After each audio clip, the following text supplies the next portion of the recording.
Yes, there we go.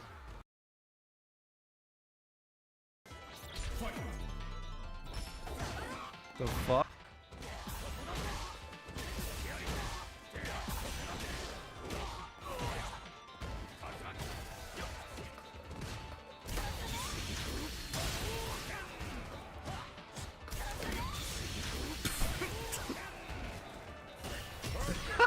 You tried it twice, what? But this is still a bad spot for him to be in. Oh! Guaranteed death.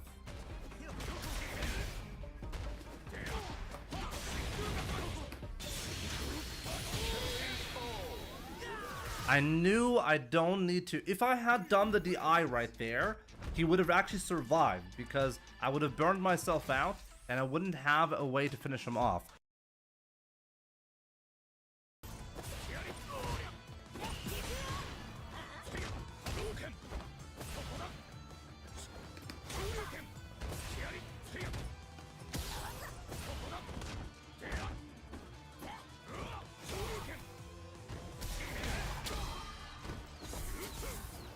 Let's see what he does here. Yep, see that? Bait it. Pretend like you're doing a reset, but don't actually go for the reset.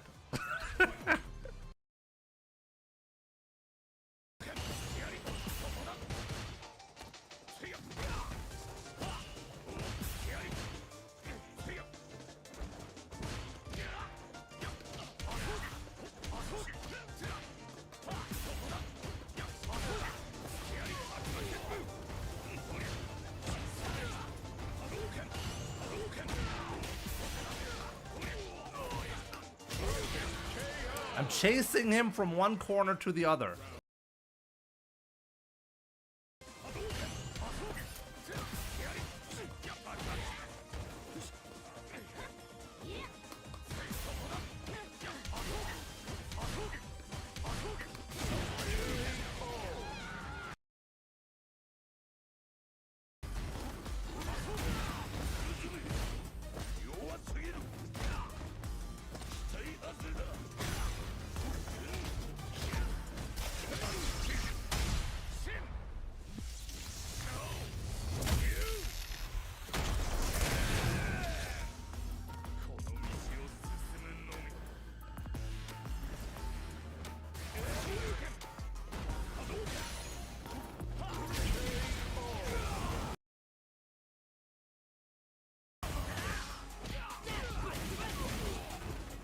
This guy's always patient, always.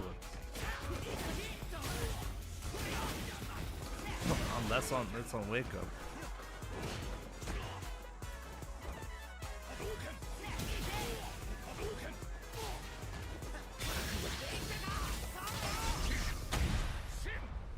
Yeah, that was a gigantic mistake, my man.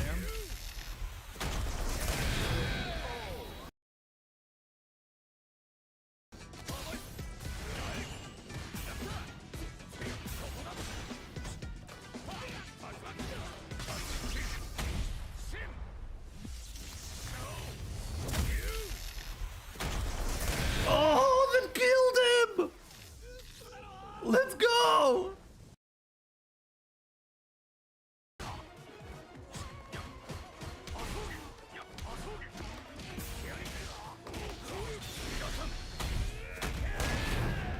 I mean, she's not married yet.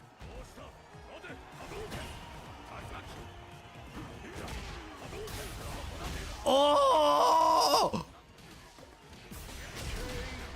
Oh, that's the first time I've seen this combo.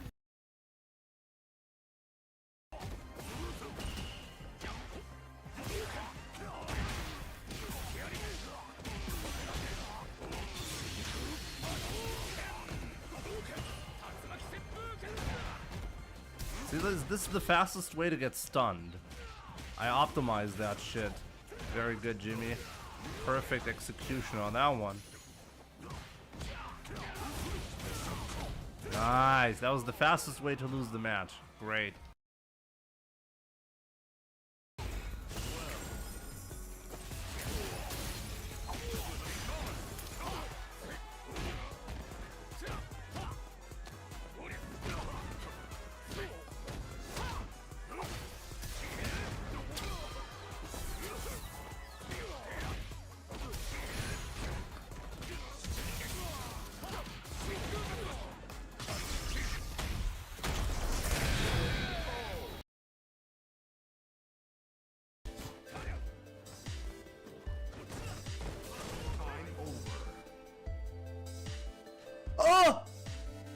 draw game through timeout? I've never had that happen.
What was that?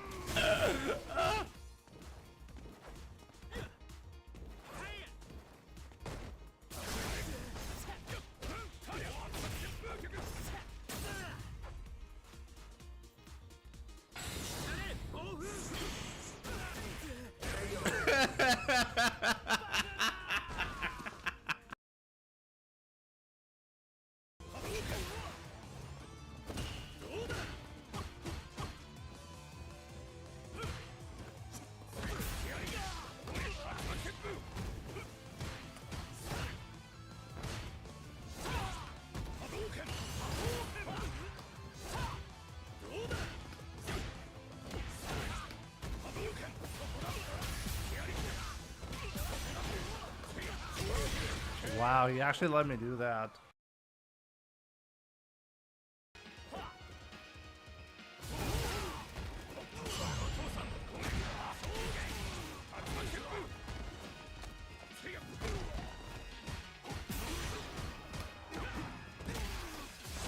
Oh, got him!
This guy's like, oh, he has the parry script, I can't win. I have a son and a daughter, yes.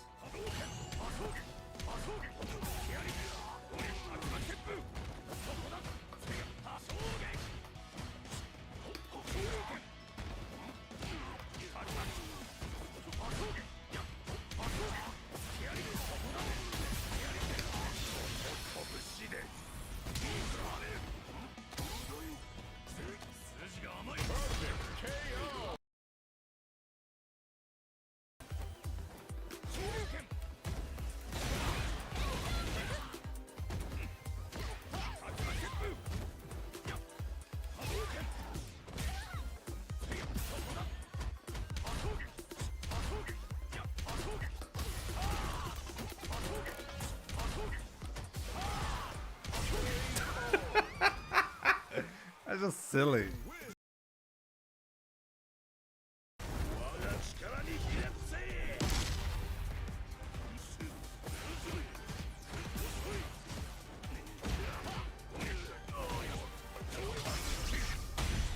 cool thing about this situation is there's actually no way out for him.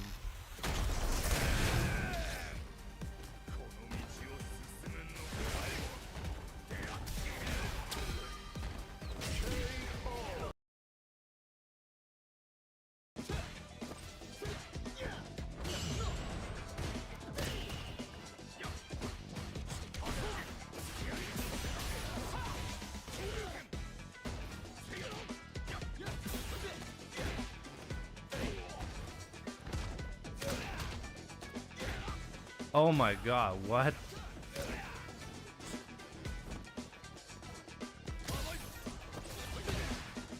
What? No! Oh, what? I got him! What? It looked like he didn't do anything.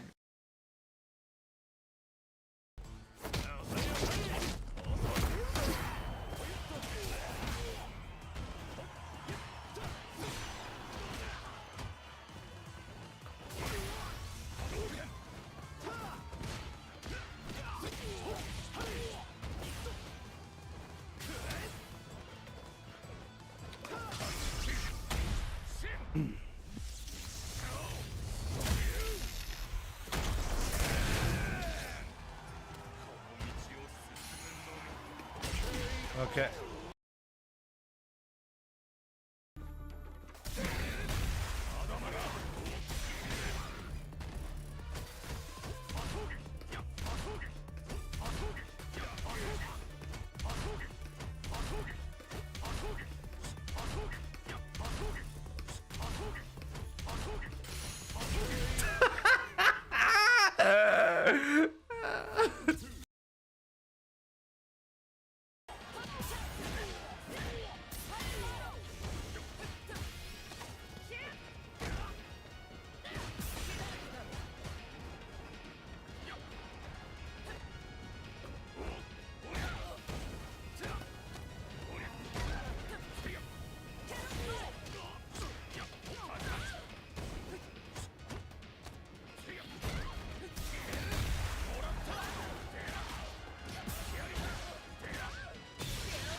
Made it.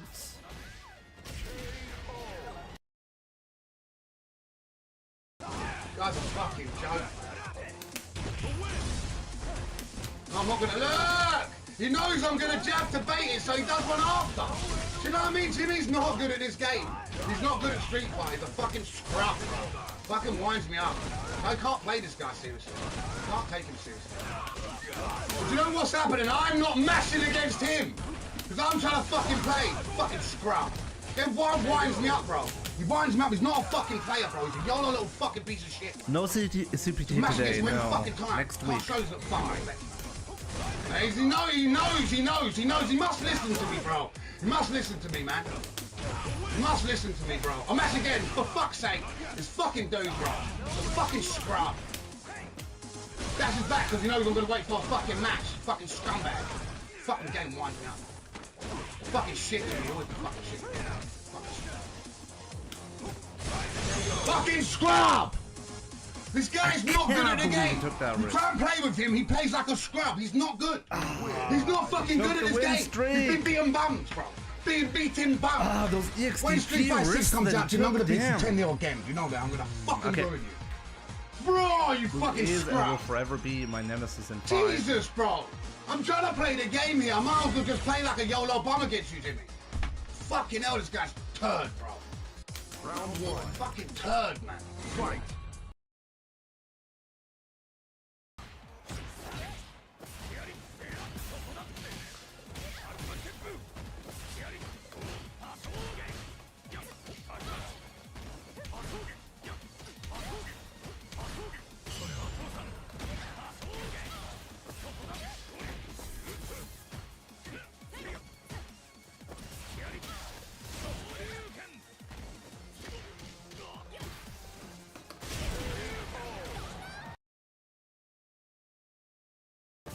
I'll never get old.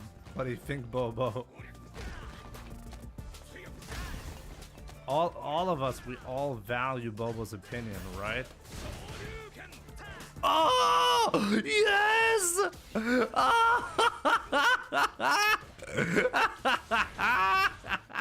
Get fucked, my man. What do you think, Bobo? Oh, no. No, don't kill me here. That's okay, that's okay. We can take that. We can take that. Oh, we probably can't take that one.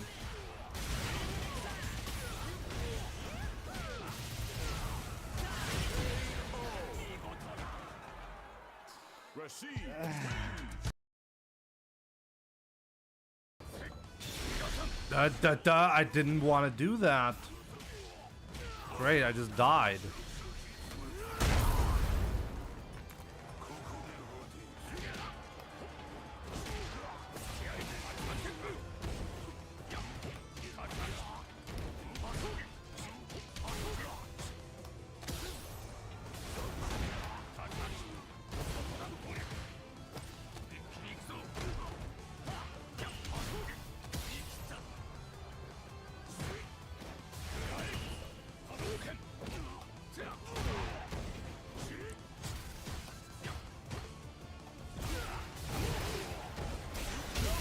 Oh no!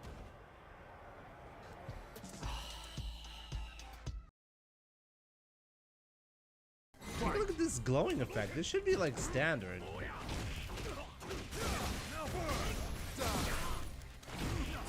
Oh my god, what the fuck? What the? He knew I was gonna do that.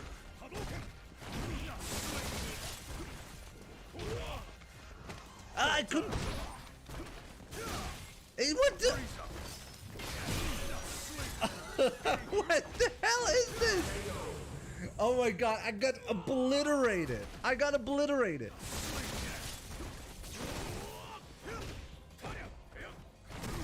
Invincible backdash. Obviously, he's got that as well. What did he just chip me with that? What the fuck? Ow! Come on, dude. Let's go, let's go, let's go. Let's go. Oh, no, he's actually got resurrection. Fuck my life. You lose. God damn it.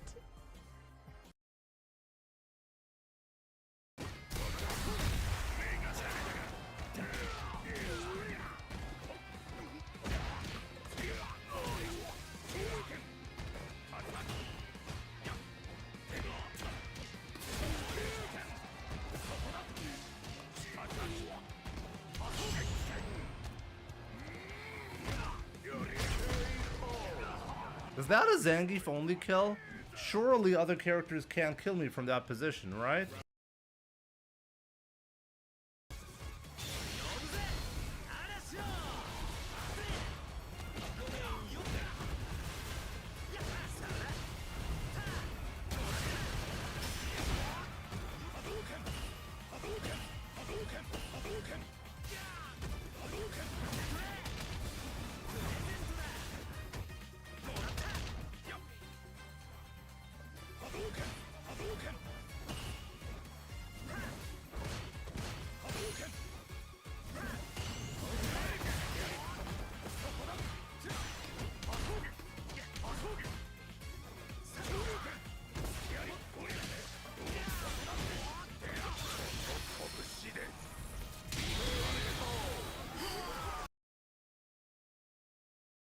Is it though?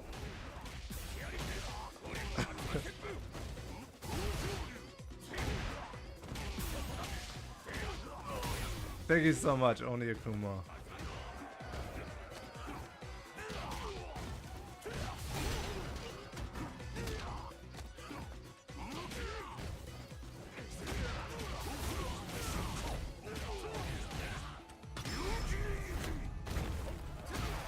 Oh my god, he dropped it.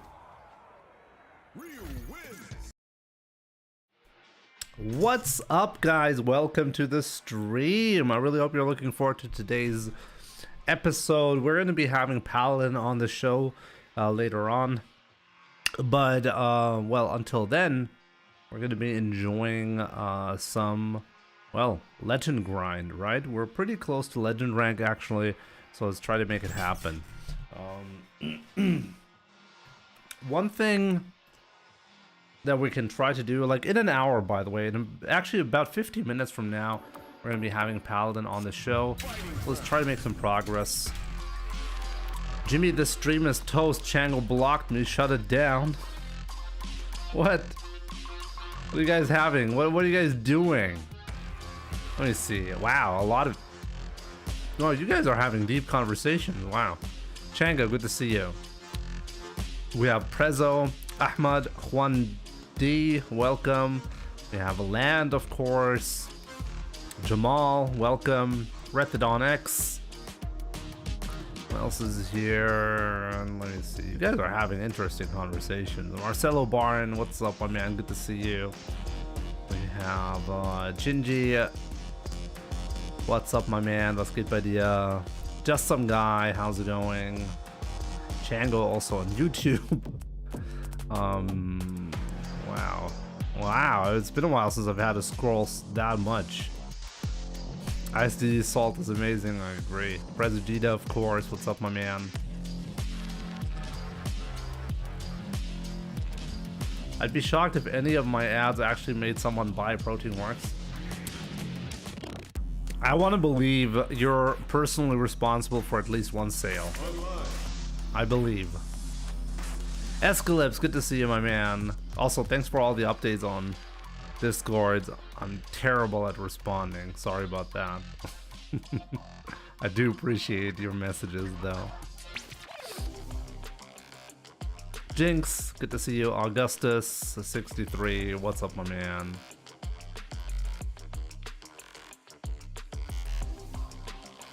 Please no Jimmy Fallon. Is this not a show? Am I not entertaining you guys? I'm not Jimmy Fallon, okay? Thank God. Thank God I'm not. Alistair, welcome, my man. Xavier, what's up, dude? Hello, fellow Smurfers. Smurfers and cheaters. Donut Sauce, what's up, my man? Chatty, welcome. Been a long time since I caught a stream. Good to see you. I just retweeted your stuff on Twitter.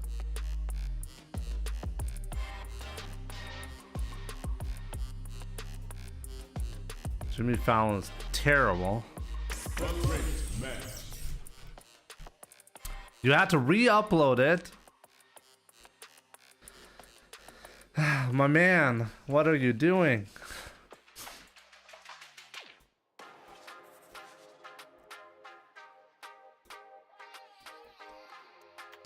What are you doing? Forgot the beard again. Let me see. Did you already re-upload it? Let me try to find it. Oh yeah, there it is.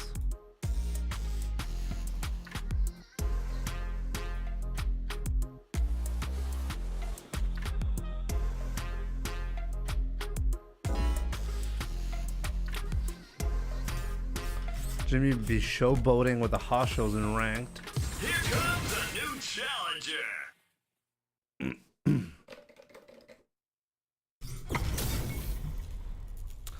Why? Shax? Why?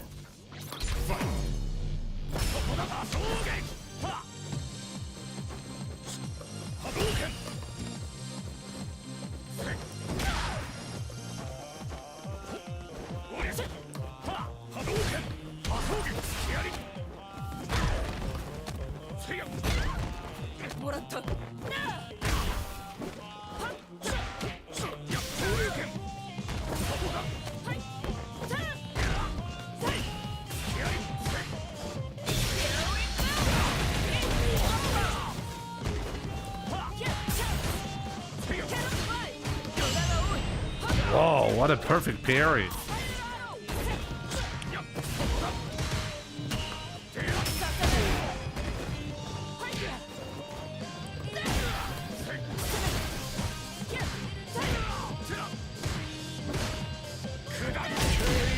Very nice. First game, yeah.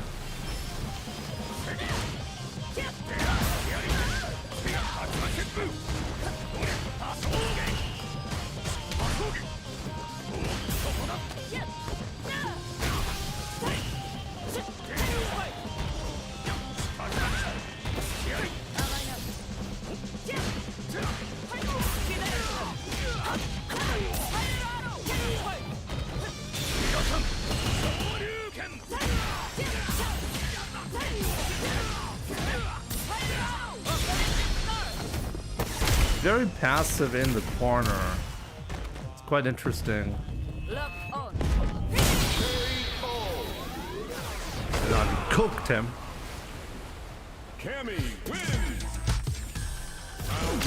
I need to use more regular attacks.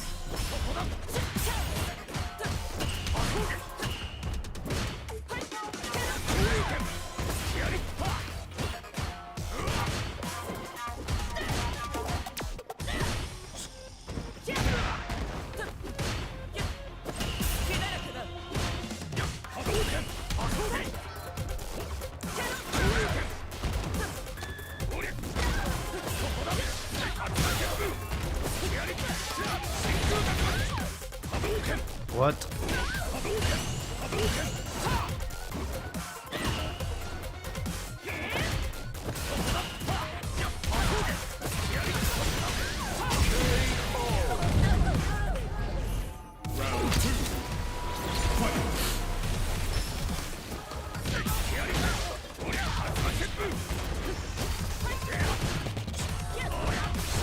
I thought for sure I had him there.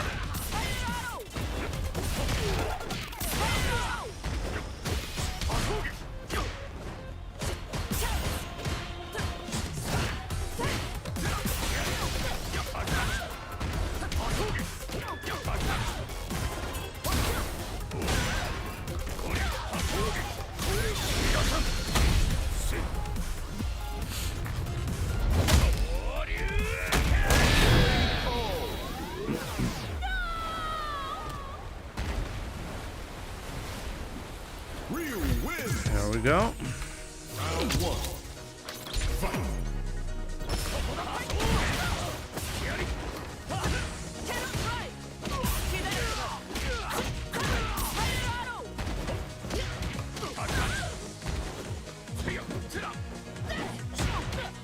Oh wow, they're punished.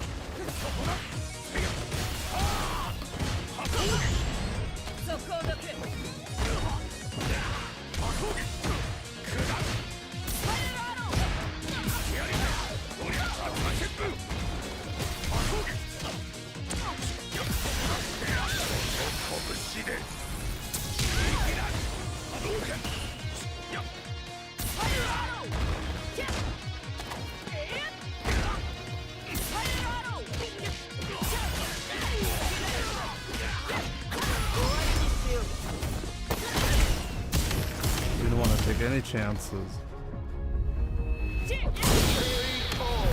ICD and Jimmy on the... No, we can't be on the same Street Fighter League team. We have to be opposing teams so we can fight each other.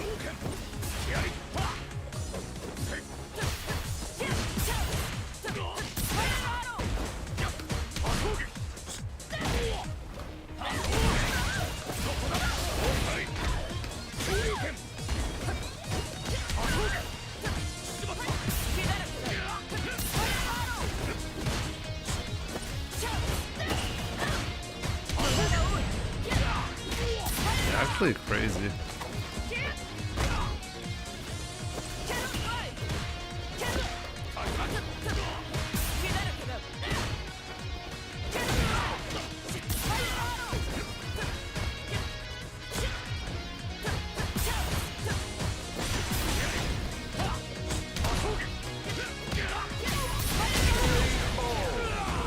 Honestly, I can't believe you had the balls to press a button there. That was not bad.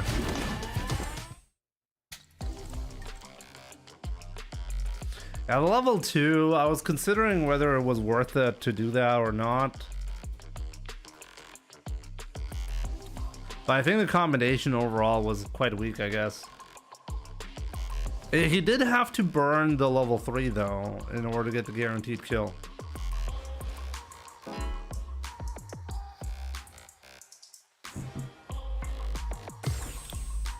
Here comes a new challenger. ISDD looks sad sitting in that guild team. Why does he look sad? What do you mean? Hard kick into OD tats is hit confirmable. Yeah, but it's nice if you see it preemptively whether it's gonna work or not, you know?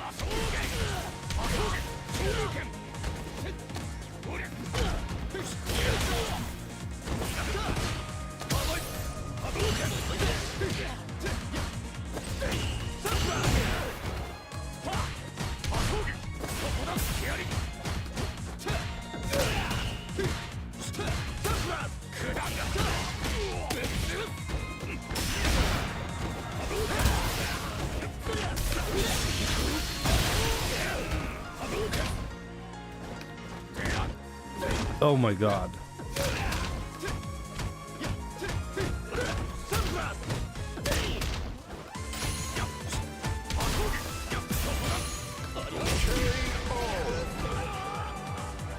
Round 2.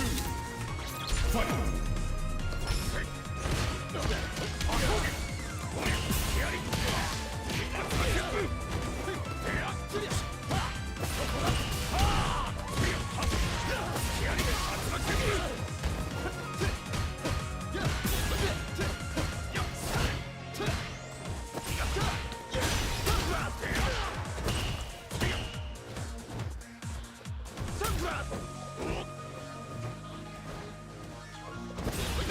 Oh, that was nice.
Ryu wins.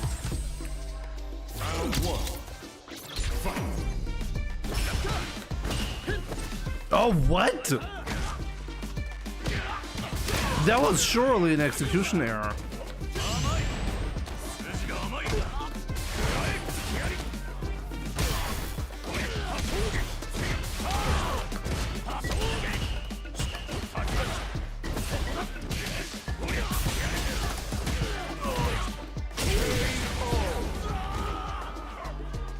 Round 2.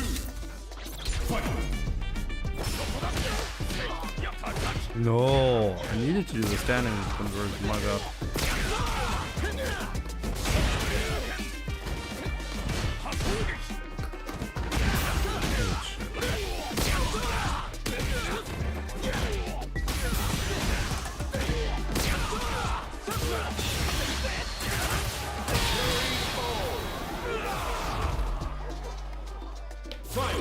Yo, Chan Frying Pan, good to see you.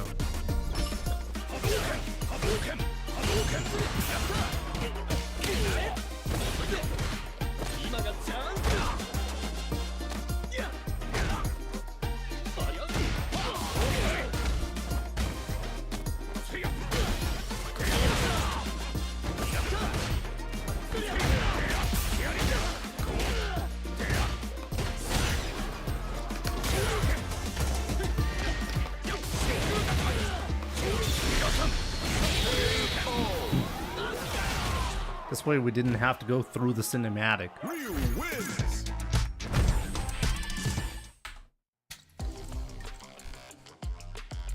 Yo, Poashi, what's up? Good to see you.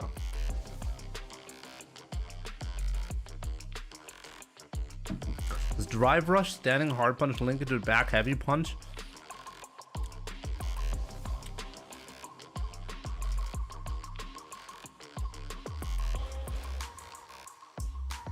Back heavy punch heavy donkey light DP? Of course it does. Yes. The cinematic skip tech, yep. How common are script users? Very uncommon. Here comes a new Uncommon. Maybe on lower level it's more common. Maybe like there's like... but I don't really know. I don't think it's very common. Round one. Fight.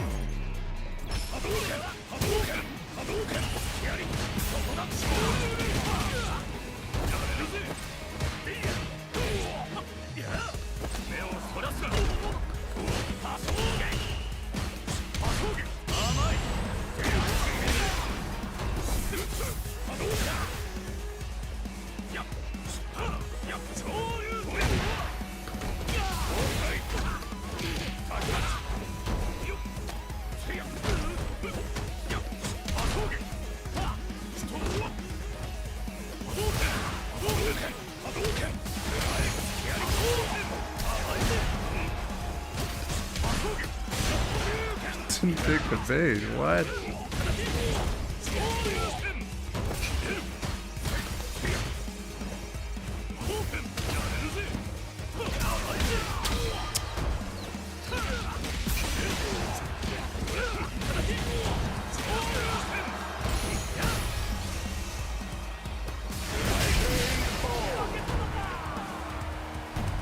He was so greedy.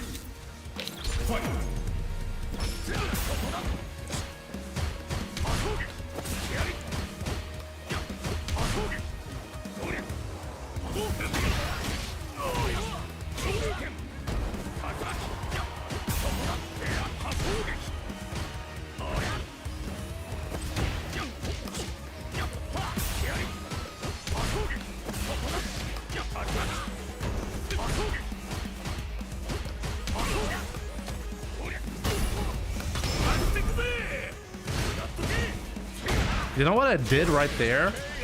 Like a frame before he did the level 3? I did a level 3 on his wake up. Abdullah Khalid, what's up, my man? Good to see you. Why do I expect accept Wi-Fi warriors? Because most of the time it doesn't matter. I'm prioritizing the speed of which I'm getting matches. That's what I'm doing.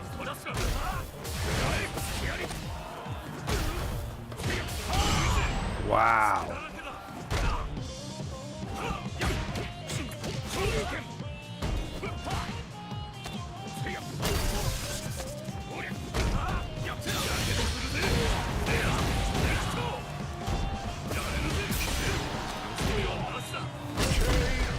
Does Wi-Fi even matter in 6?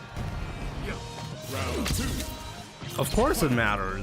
That's the biggest misconception. People think that it doesn't matter whether it's Wi-Fi or wired. It does matter. It actually matters a lot. But it's still not a big deal with Street Fighter 6 because the netcode is really good.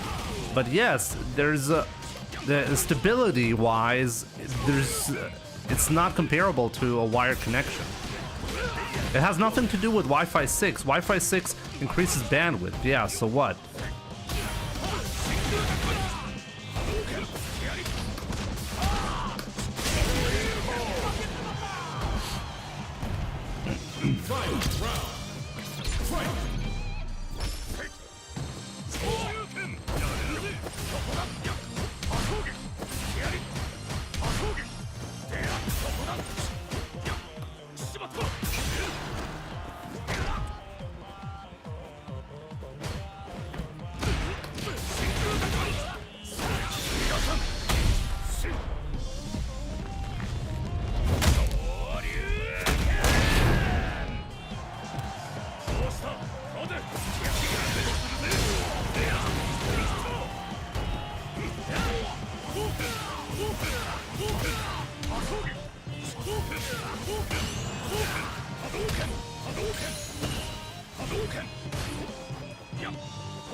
Ryu wins. There we go.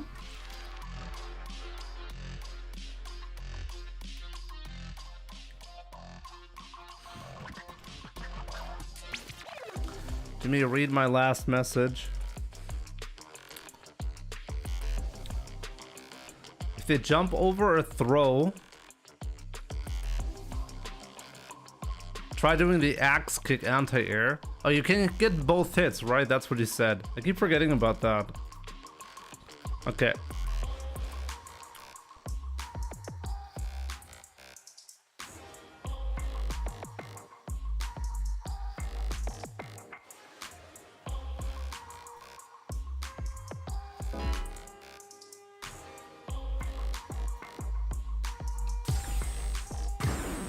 Now, find a new rival.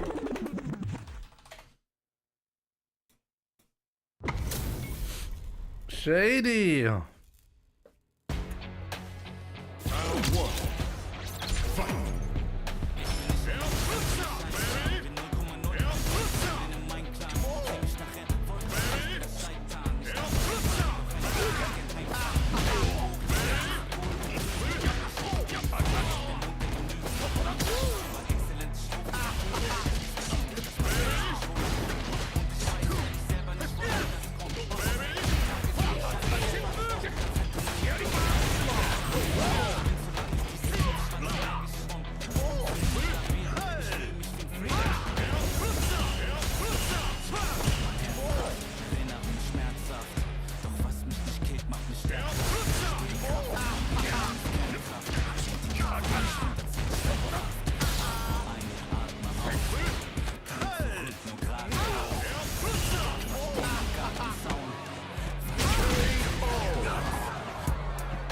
Round two. Fight.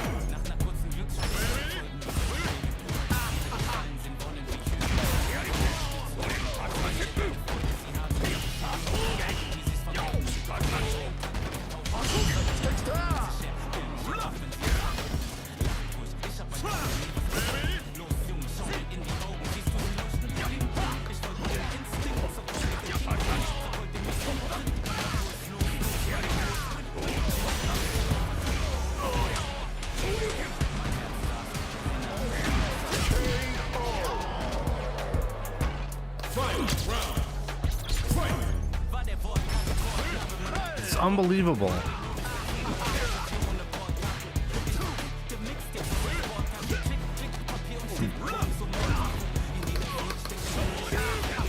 Why am I won every gamble? Yeah, I'm so upset about that. I cannot cover the drive rushes. His timing on them is so good. I basically have to cover that and nothing else. It's silly. Round one. Fight.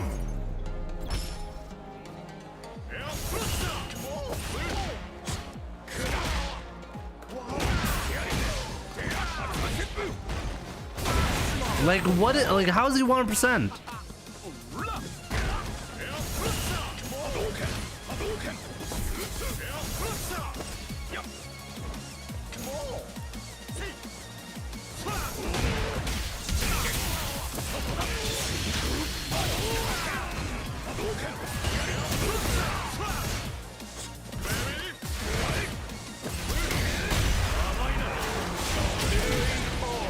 Wow, I gotta read. Round 2. Fight.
What was that?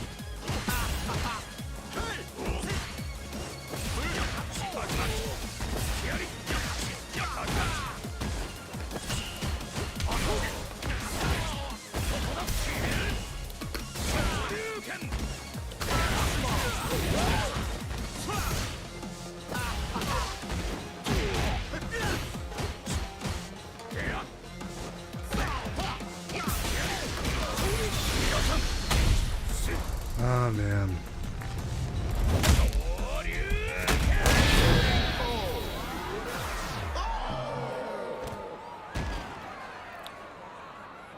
Ryu wins. Round 1. Fight.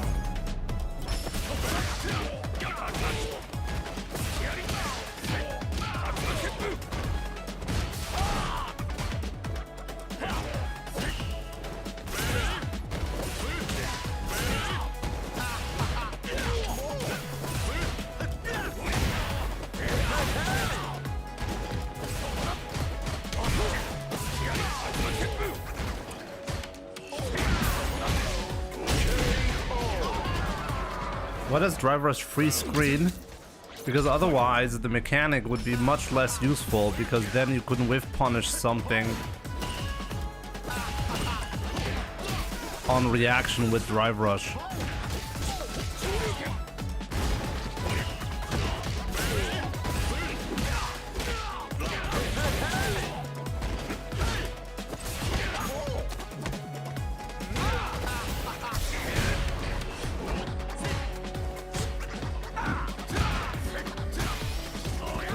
Ah, great neutral jump. Also, it would be too fast. That's another point. It actually has a lot of different implications.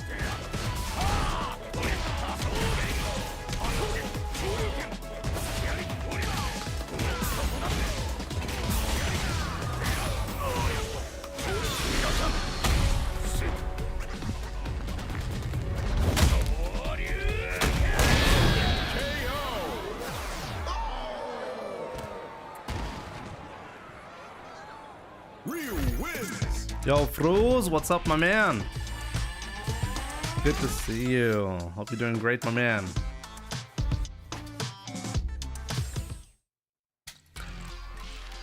Hajimi كيفك؟ الحمد لله. كيفك انت حبيبي?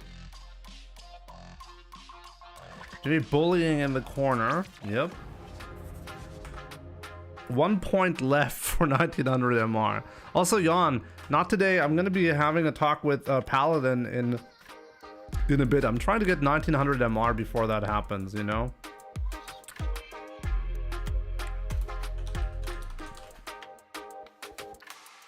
Let me read my last message.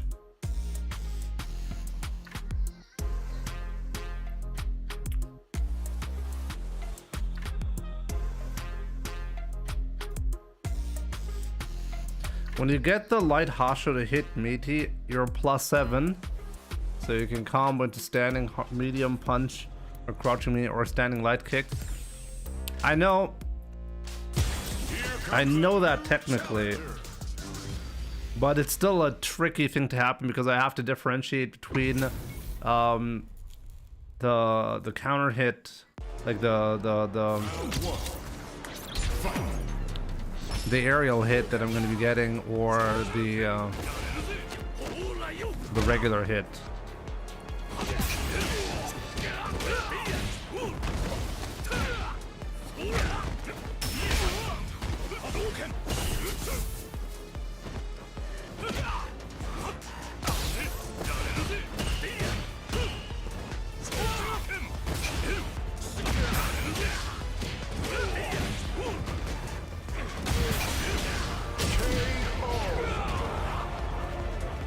Round two.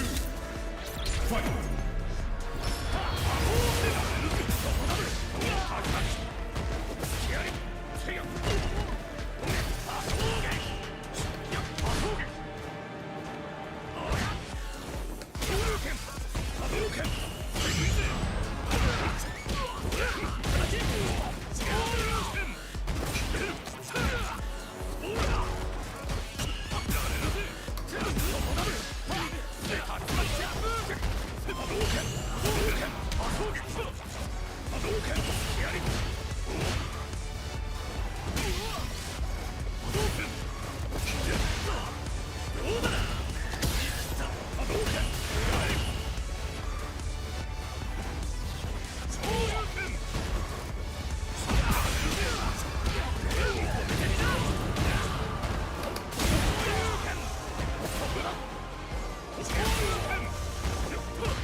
Phelps Zera, come on.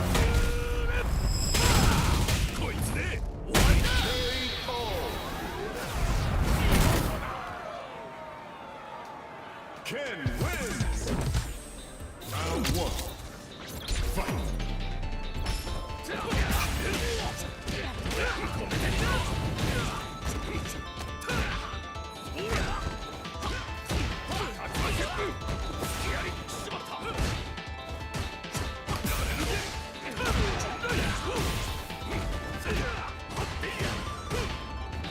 Oops.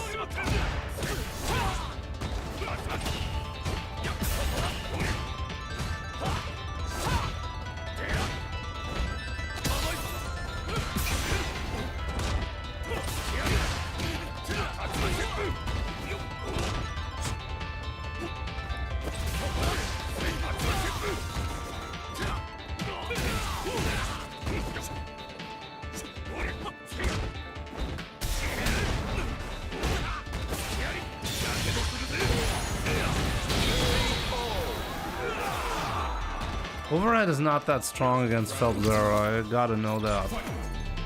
Doing throws much stronger.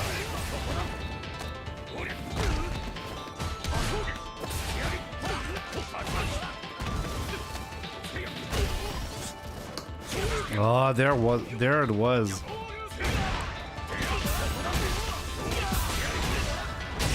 Could have done the back hard kick conversion. I'll do it next time.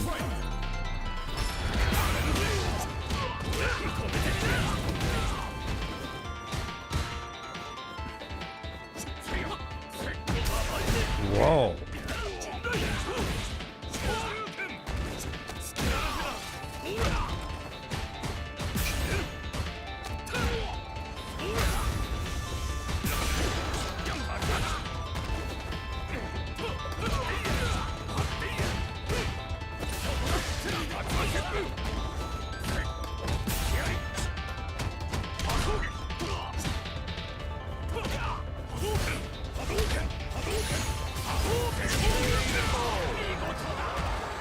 Oh, I fucked that one up. My bad.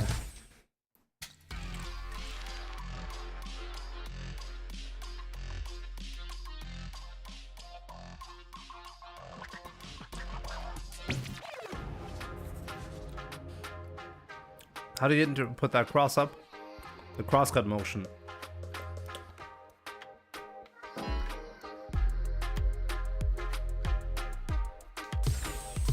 Here comes a new challenger.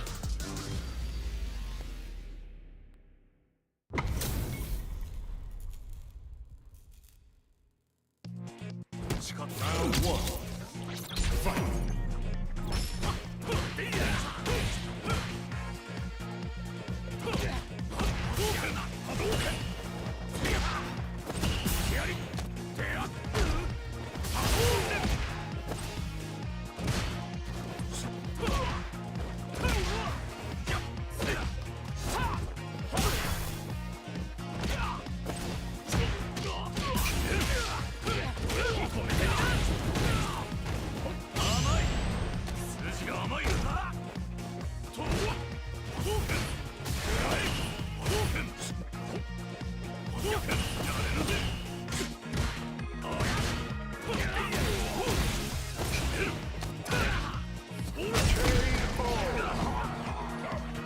Round 2. Fight.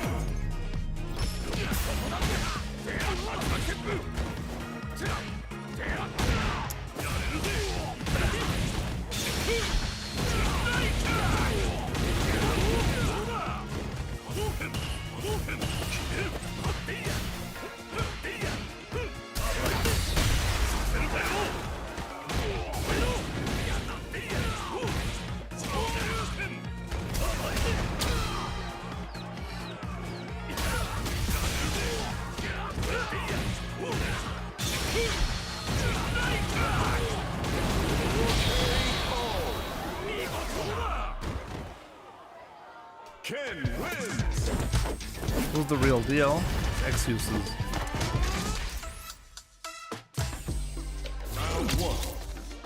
Fight.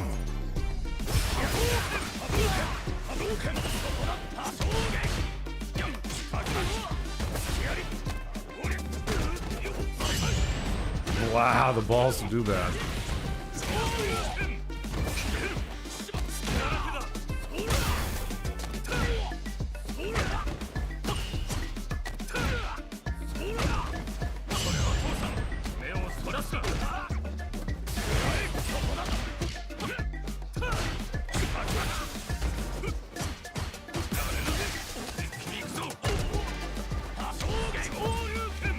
No, I should have just done the drive rush.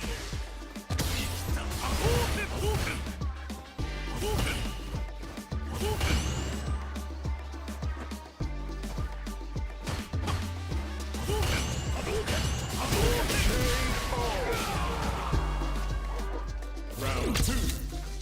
Fight.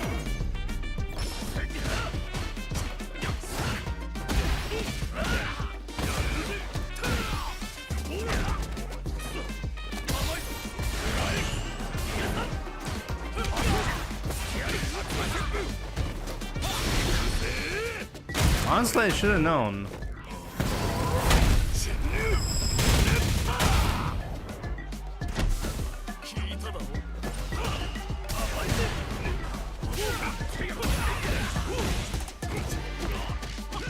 I swear, sometimes I feel like nothing works. Like nothing. It's actually insane. It feels so bad when that happens.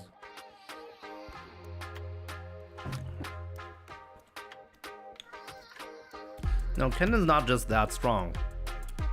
He just happened to get every single read that he needed in order to win.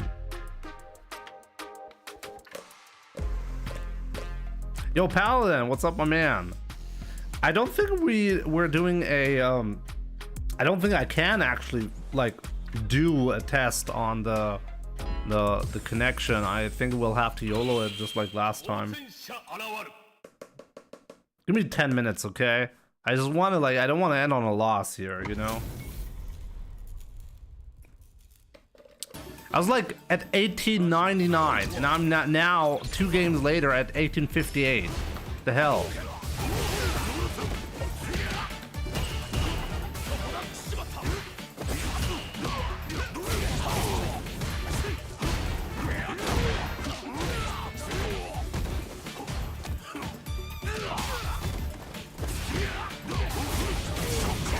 What do delayed attacks? I need to wake up buttons. Round 2. Fight.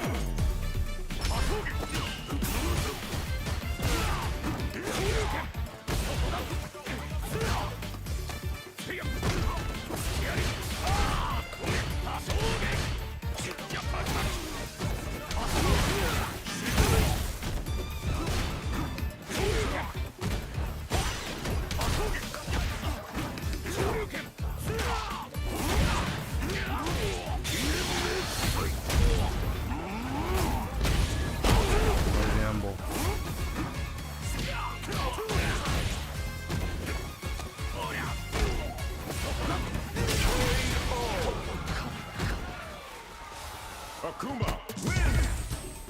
Round 1. Fight.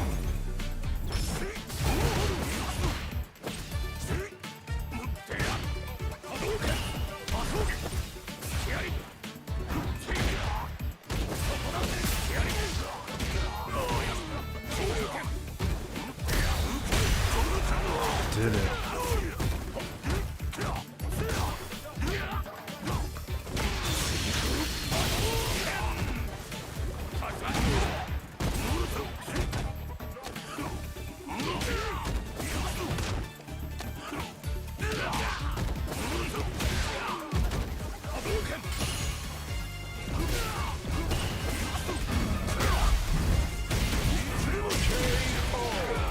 Ah! Round 2. Fight.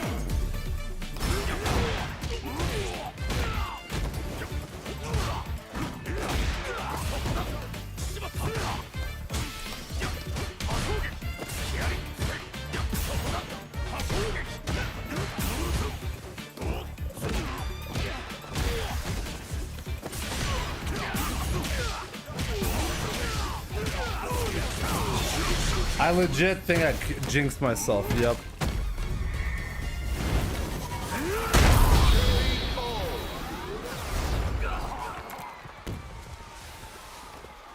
Akuma wins. Why do people like, why is this such a common opinion? I really don't understand. What is the obsession with nice words that the game is supposed to give to you? I don't understand. It's just like imagine people were like, oh, you know, the ping is so boring. I wish with every 20 milliseconds of ping, it would give me a different like a different icon for the connection quality. I really wish that's the case. Remember Street Fighter 5 when we had only a visual indicator, 5 bars, 4 bars?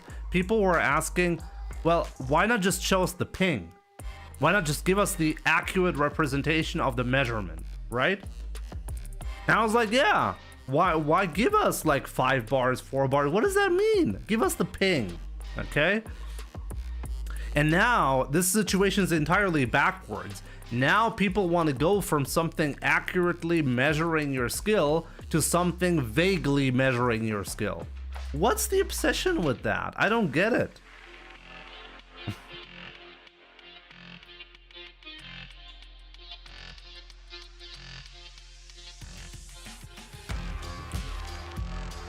It's the same motivation as rank in the military. We have something way better than a rank. We have an accurate representation of your skill baked into the system. It's called the MR.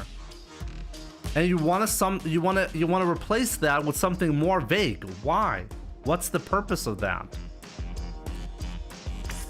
Like, what does it actually do to you? It's motivating. I disagree. Or, you know what? Maybe it is motivating. Like, let's take a look at this distribution right here, right? It's obvious that once you hit master, you stop playing the game, right? Like most people, at least. So maybe you're right, but it's kind of sad.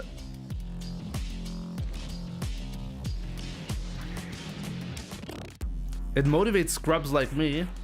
The whole purpose of the MR system is supposed to be, hey, you're not actually a scrub anymore. Instead of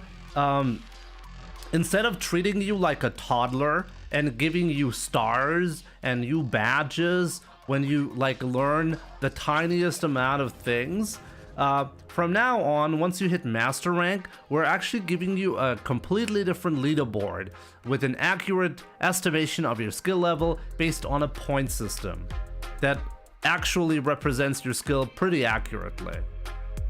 And now people are like, no, but I want to be a toddler. I want the game to tell me that I'm a grandmaster. I want to be called a warlord. If I'm not a warlord, then I'm gonna stop playing the game.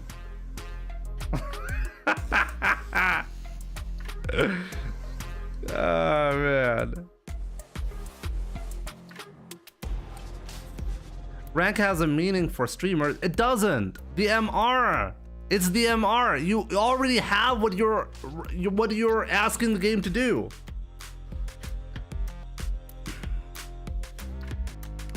The MR already does that, right? We don't need to be like Big Boy Jimmy. My rank is Big Boy. I'm a big boy from now on.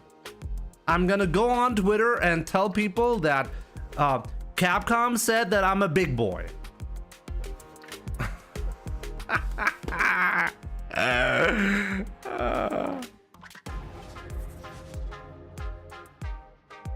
Here we go with Jimmy's lecture. It's ridiculous. It's seriously ridiculous. But I mean, I'm wrong. I know I'm wrong on this, okay?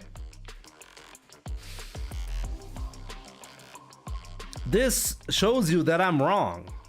Because people clearly stop playing because of ranks. They're not interested in, oh, now the leaderboard starts. No, they want to say that they achieved the final rank. That's what they want. It is actually silly. But you know what's even more silly? That sounded like a segue to a sponsor, right? But no. What I want to say is, pro players are asking for that, and I don't understand that. It's like the same as when top players ask for arcade mode to be introduced to Street Fighter.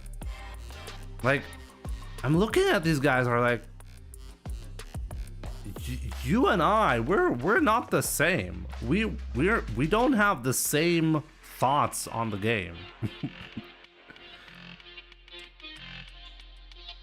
Like, what's the purpose? Not having Protein Works as a sponsor, that's pretty silly. Anyways, guys, it's time. I mean, we could talk with Paladin about that. Let's do that. I saw that higher ranked players should get a special tag. I was like, my brother in Christ, there's literal legend tag for the highest ranked players. That's another thing, yeah.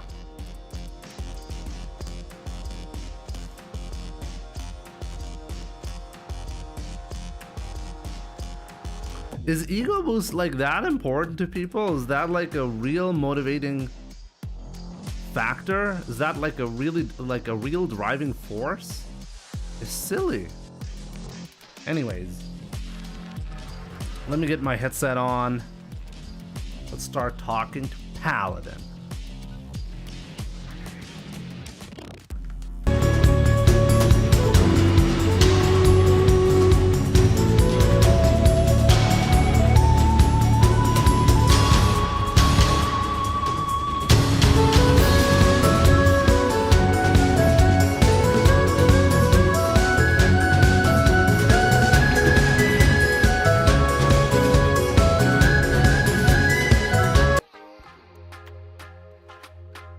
Wait a minute, why did the music turn on? Wait, why did the music turn on? Oh, was it loud for you guys? Oh, I'm really sorry. Oh yeah, it is very loud, my bad. My bad. I was confused. Like, I just turned these on and then the music came on out of nowhere. Let me see if we can make this work now.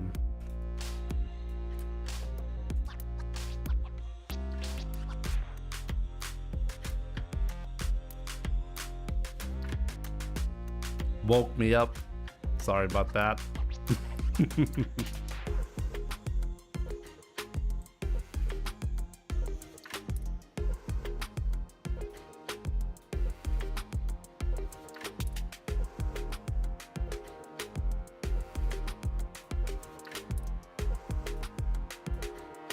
That's not my workout playlist, no.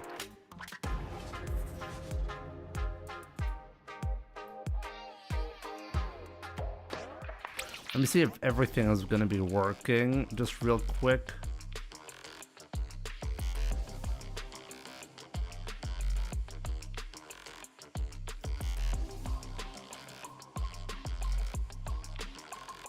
Probably yes. Yo.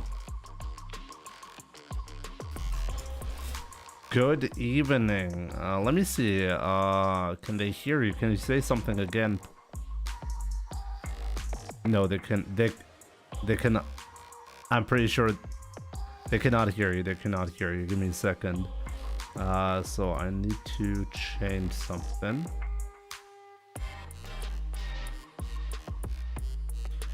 Let me see. What do I need to? You guys could not hear him, right? Yeah, pretty sure. It's always messed up with the audio.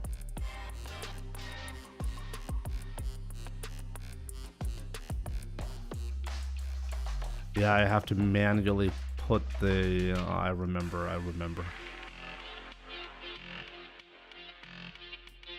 I have to put the Discord audio in there manually.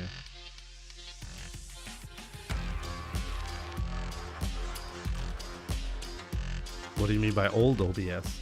OBS Studio.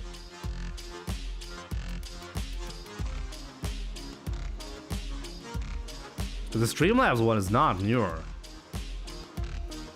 No, I mean they just forked from the OBS Studio. But OBS Studio is being maintained and has features that Streamlabs does not have, and vice versa. They're just, yeah, it's just two separate things. But give me a second. So if I put this here, they should be able to hear you, I think.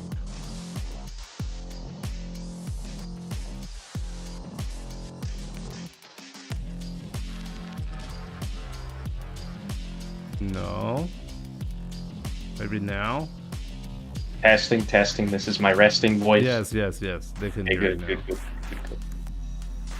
But it's mono sound. Is this normal? Mono. Mono. That's a bit odd. Let me see. I mean, I guess it's not that big a deal, but Yeah. Mono isn't.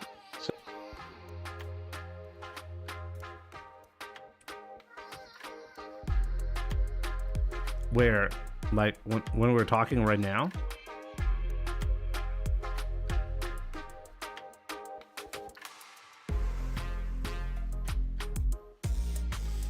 No, it's not. It's not. Like I can tell, like, from my recording that it's not mono, but like a stereo. But I mean, yeah. But for you, I can see it's mono on Discord. But whatever. I think that works, right? So yeah. You can say hi, introduce yourself.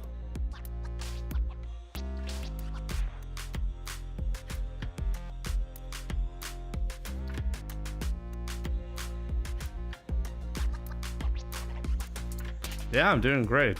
Like, for anyone, like, Paladin is a little bit shy to say this, but he's like the best Ryu in the world, right? Way better. He's also better than Punk because he beat Punk. So we gotta remember that. Okay, so since you beat him once, he must be better than Punk, right? That's how it works, right? Wait a minute. You guys cannot hear him? You should be able to hear him. No, wait. I can see that you can hear him. Oh, my bad. I turned him off. Oh, my bad. I can see. That was my bad. Now they can hear you for sure. I turned you off by accident. My bad. It's okay. I said hi. How's everyone doing? It's my third time on Jimmy's Twitch. He was just talking to me about me being the best Ryu. I don't think I am anymore. I think I'm a good player, but for Ryu right now, I think Kusanagi's the best. Yeah, I mean, undoubtedly, like, when it comes to results, the player with the best results, I mean, obviously at the moment, Kusanagi, right? What do you think? Like, maybe we should start with that, right? What do you think makes his Ryu the best? Like, what does he do different? Well, I can't say for sure what makes him the best in terms of like what he does Ryu wise, because he's not completely optimal with Ryu, the way that like Yas Ryu and I have been. What I think made his win in, what's it called? I forgot the name of the tournament he won, but I think what made his win really good was like three main factors. One, people were not accustomed to fighting Ryu. Two, it was on PC. And three, he was good at handling the scrambles or handling people that were playing erratic in the matchup. Something about Ryu is it's actually harder to fight people if they don't know the matchup, which is why I would go out of my way to practice with a lot of people during the first season. And he was able to overcome that and create analyses on the spot. So those are the things that I think make him strong. In terms of like just Ryu factor alone, how good is his Ryu, excluding how good he actually is in terms of analysis, like just Ryu optimizations, I don't think he's as high or as knowledgeable as the other Ryus like me. What I found interesting, like interesting analysis for sure, but like one thing when I analyzed his run at like UFA, I noticed that he was using a lot of setups. Like maybe you know even more setups. I would totally believe that on the spot, but that is something I definitely realized. Like for basically almost any situation, there was always a setup that he was going for, and he was mixing up the setups quite a lot. It was very difficult to adjust to his style because of, well, the different options that he was going for, and he was right in a lot of cases. Like his guessing game was so incredible on offense and defense. Was quite shocking to me, but I felt like that was something noteworthy, that like you have to show a lot of variety in both your offensive and defensive approaches, and that's going to make it like naturally more difficult to deal with you, right? That's something I realized with Kusanagi, that he was doing quite well, but he was definitely, as you said, like he was missing damage in some spots. Like you could tell that he's not optimizing certain things. Like for example, in his entire UFA run, for example, he did not use forward hard kick a single time. Okay, and like, okay, you can argue maybe that's like a defensive choice, but I felt like he wasn't used to the current version of Ryu as much, you know? Like the forward hard kick was buffed. And nowadays, it's kind of funny because when I watched Street Fighter League, or what was it? Like a recent CPT event where he was playing, he did use forward hard kick all of a sudden. But yeah, maybe was that as well like your observation about him not being optimal? Is this in line with what you saw and what your, well, like what do you think of Kusanagi? I was more of looking at his neutral game, and I felt that there were a couple of things missing, or one big tool that was missing primarily during his fight versus the Zangief player. Okay, well, and what is that? And also a little bit of Valve Master. I think it was Valve Master or another Chun-Li during his run, and it was medium donkey kick. I feel that medium donkey kick is actually a necessity for Ryu's neutral, and although it does carry some risk behind it, like people can DI it, it's still very tight for them to DI, and if you're doing it well spaced, then I don't think that the DI actually works at all, because it's going to connect in the last frames. Obviously, if you're both doing it on the same frame, like both activating the moves on the same frame, DI versus donkey kick, the DI is going to win. But you can space it to be a little bit safer to that. And if you have level 3 as a Ryu, you can also level 3 cancel, or cancel the donkey kick into the level 3. The other weakness that donkey kick has is perfect parry. And that is a gigantic knowledge check that I would abuse during the first year of the game, is can my opponent perfect parry the donkey kick, and for him to go into the Zangief fight and not be using that to test their knowledge of the matchup, I felt was like, oh, he could be wrecking them even harder. Yeah, but like honestly, great points. But like from my own experience, I agree. Medium donkey kick is great, but when you face like really really strong players, like really like Phenom for example, and you start doing medium donkey kick for example, you'll most of the time you're not going to get counter DI'd, but you will get counter perfect parried on reaction. And that is something that, I mean, I agree. You should at least test the opponent to see what their reaction is going to be to that, right? But at the same time, when I was watching Kusanagi, I couldn't help but have a lot of respect for how he was approaching. He was going into all of the matches with like this zero risk mentality. Like I've never seen a Ryu or really any player, for example, against Oil King. Rashid Oil King versus Kusanagi Ryu, the level 2, the tornado was active, and Kusanagi just held down back. He didn't try to parry. The tornado was coming. He did not care. He did not throw tech. He did not even parry. He was just willing, hey, whatever happens here, I'm just gonna take the throw, and I'm gonna eat the drive gauge chip damage, whatever. I'm not gonna tap parry. I'm gonna get punish counter thrown here, and it worked out great. I thought in spots like these, the only option is a big gamble. You know, either you tech or you perfect parry. But like Kusanagi showed like an interesting way of handling a lot of situations with like a zero risk strategy, and it worked out amazingly, way better than I had anticipated.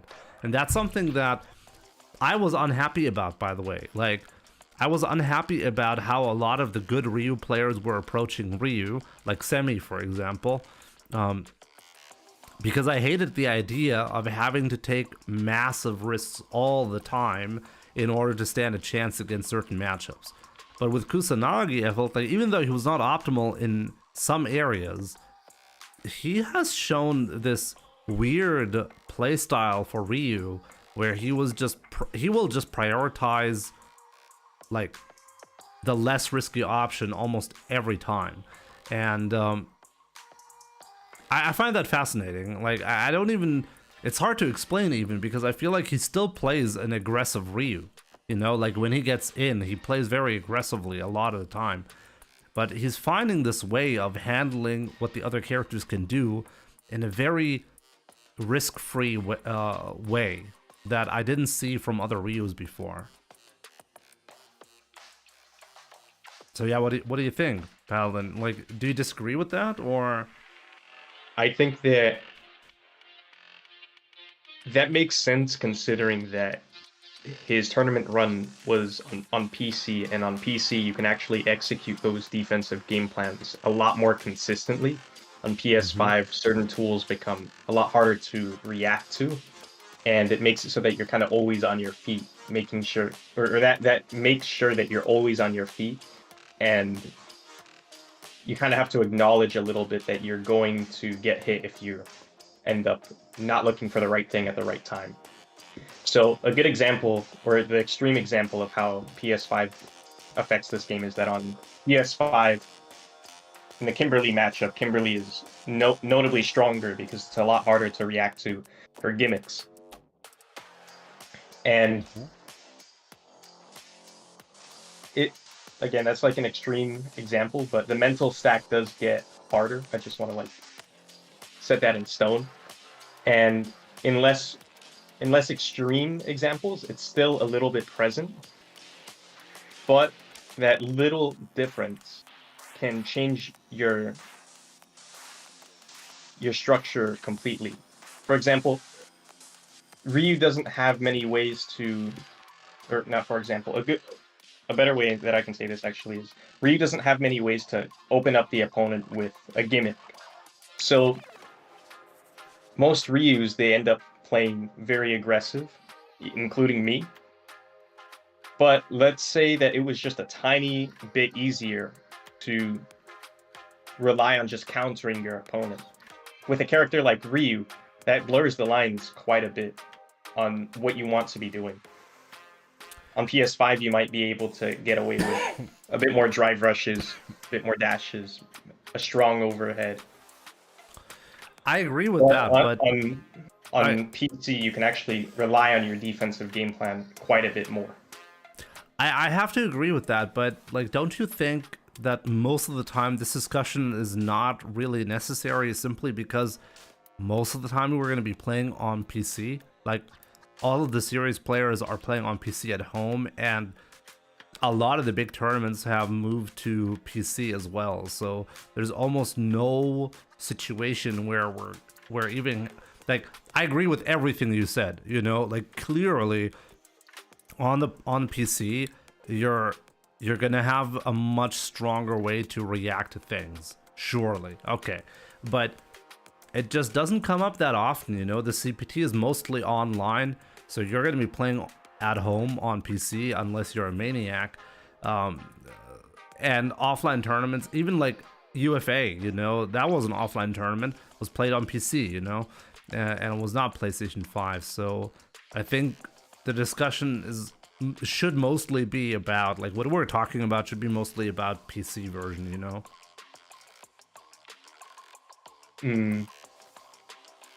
Or do you see it differently? In what reference? Like, PC is more prevalent, or PS5? Yeah, is well, much more prevalent for high level play. Do you know any serious player who goes into the CPT online, the World Warrior, and goes on and play on PS5? I don't know anyone. I did, but then he ended up swapping. Yes, you see. But the event that he won was offline, so it being online, I'm not really making the connection personally. Yeah, but you were discussing the differences in how you want to play, but all of the Ryu gameplay that we're mostly seeing or discussing is played on PC, right? Yes, it is. So yeah. Yeah, I guess I get. Yeah, I actually did use an example of saying the other Ryus play more aggressive because of PS5, but that's actually, yeah, that's not true because most of them play PC anyway. Yeah, exactly. Actually, a really good point. I got to think about that. Yeah. So what do you think of Ryu overall? Like, I mean, this is such a common question, but I rarely have a discussion about this at this point. But do you think Ryu is strong? Is he weak? What do you think?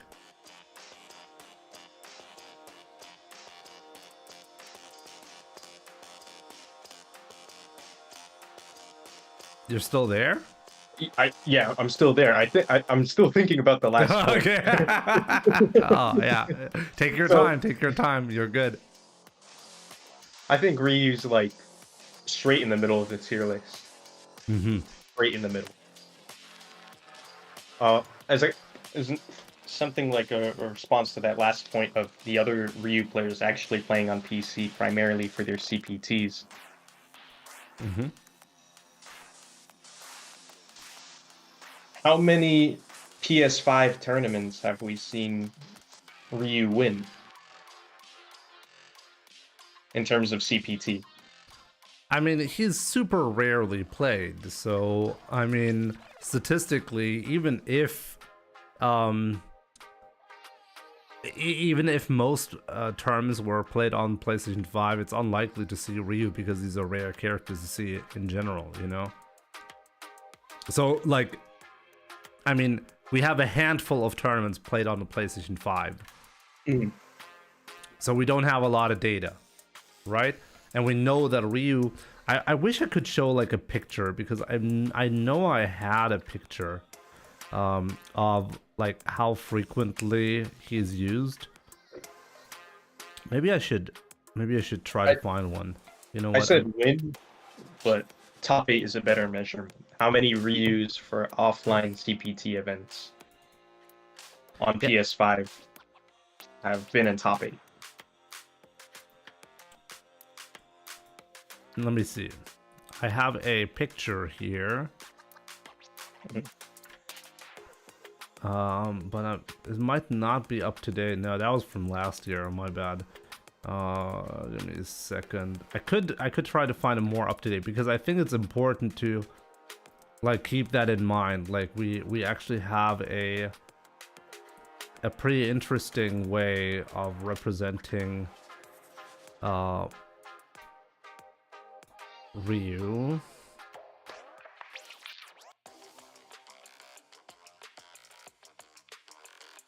You know what? I'm gonna find the most accurate data at the moment.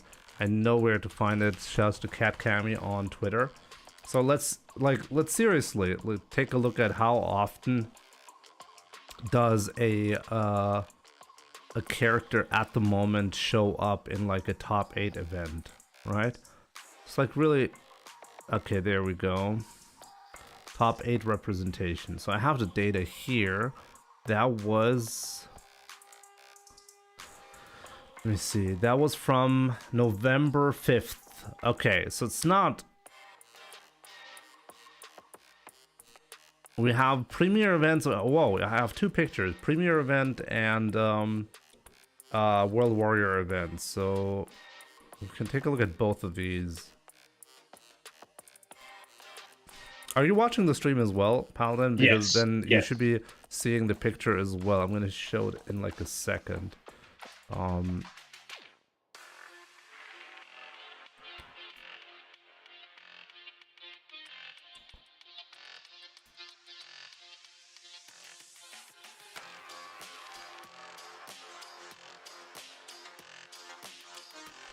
Okay. I don't see it yet. No. I didn't put it up yet. Give me a second.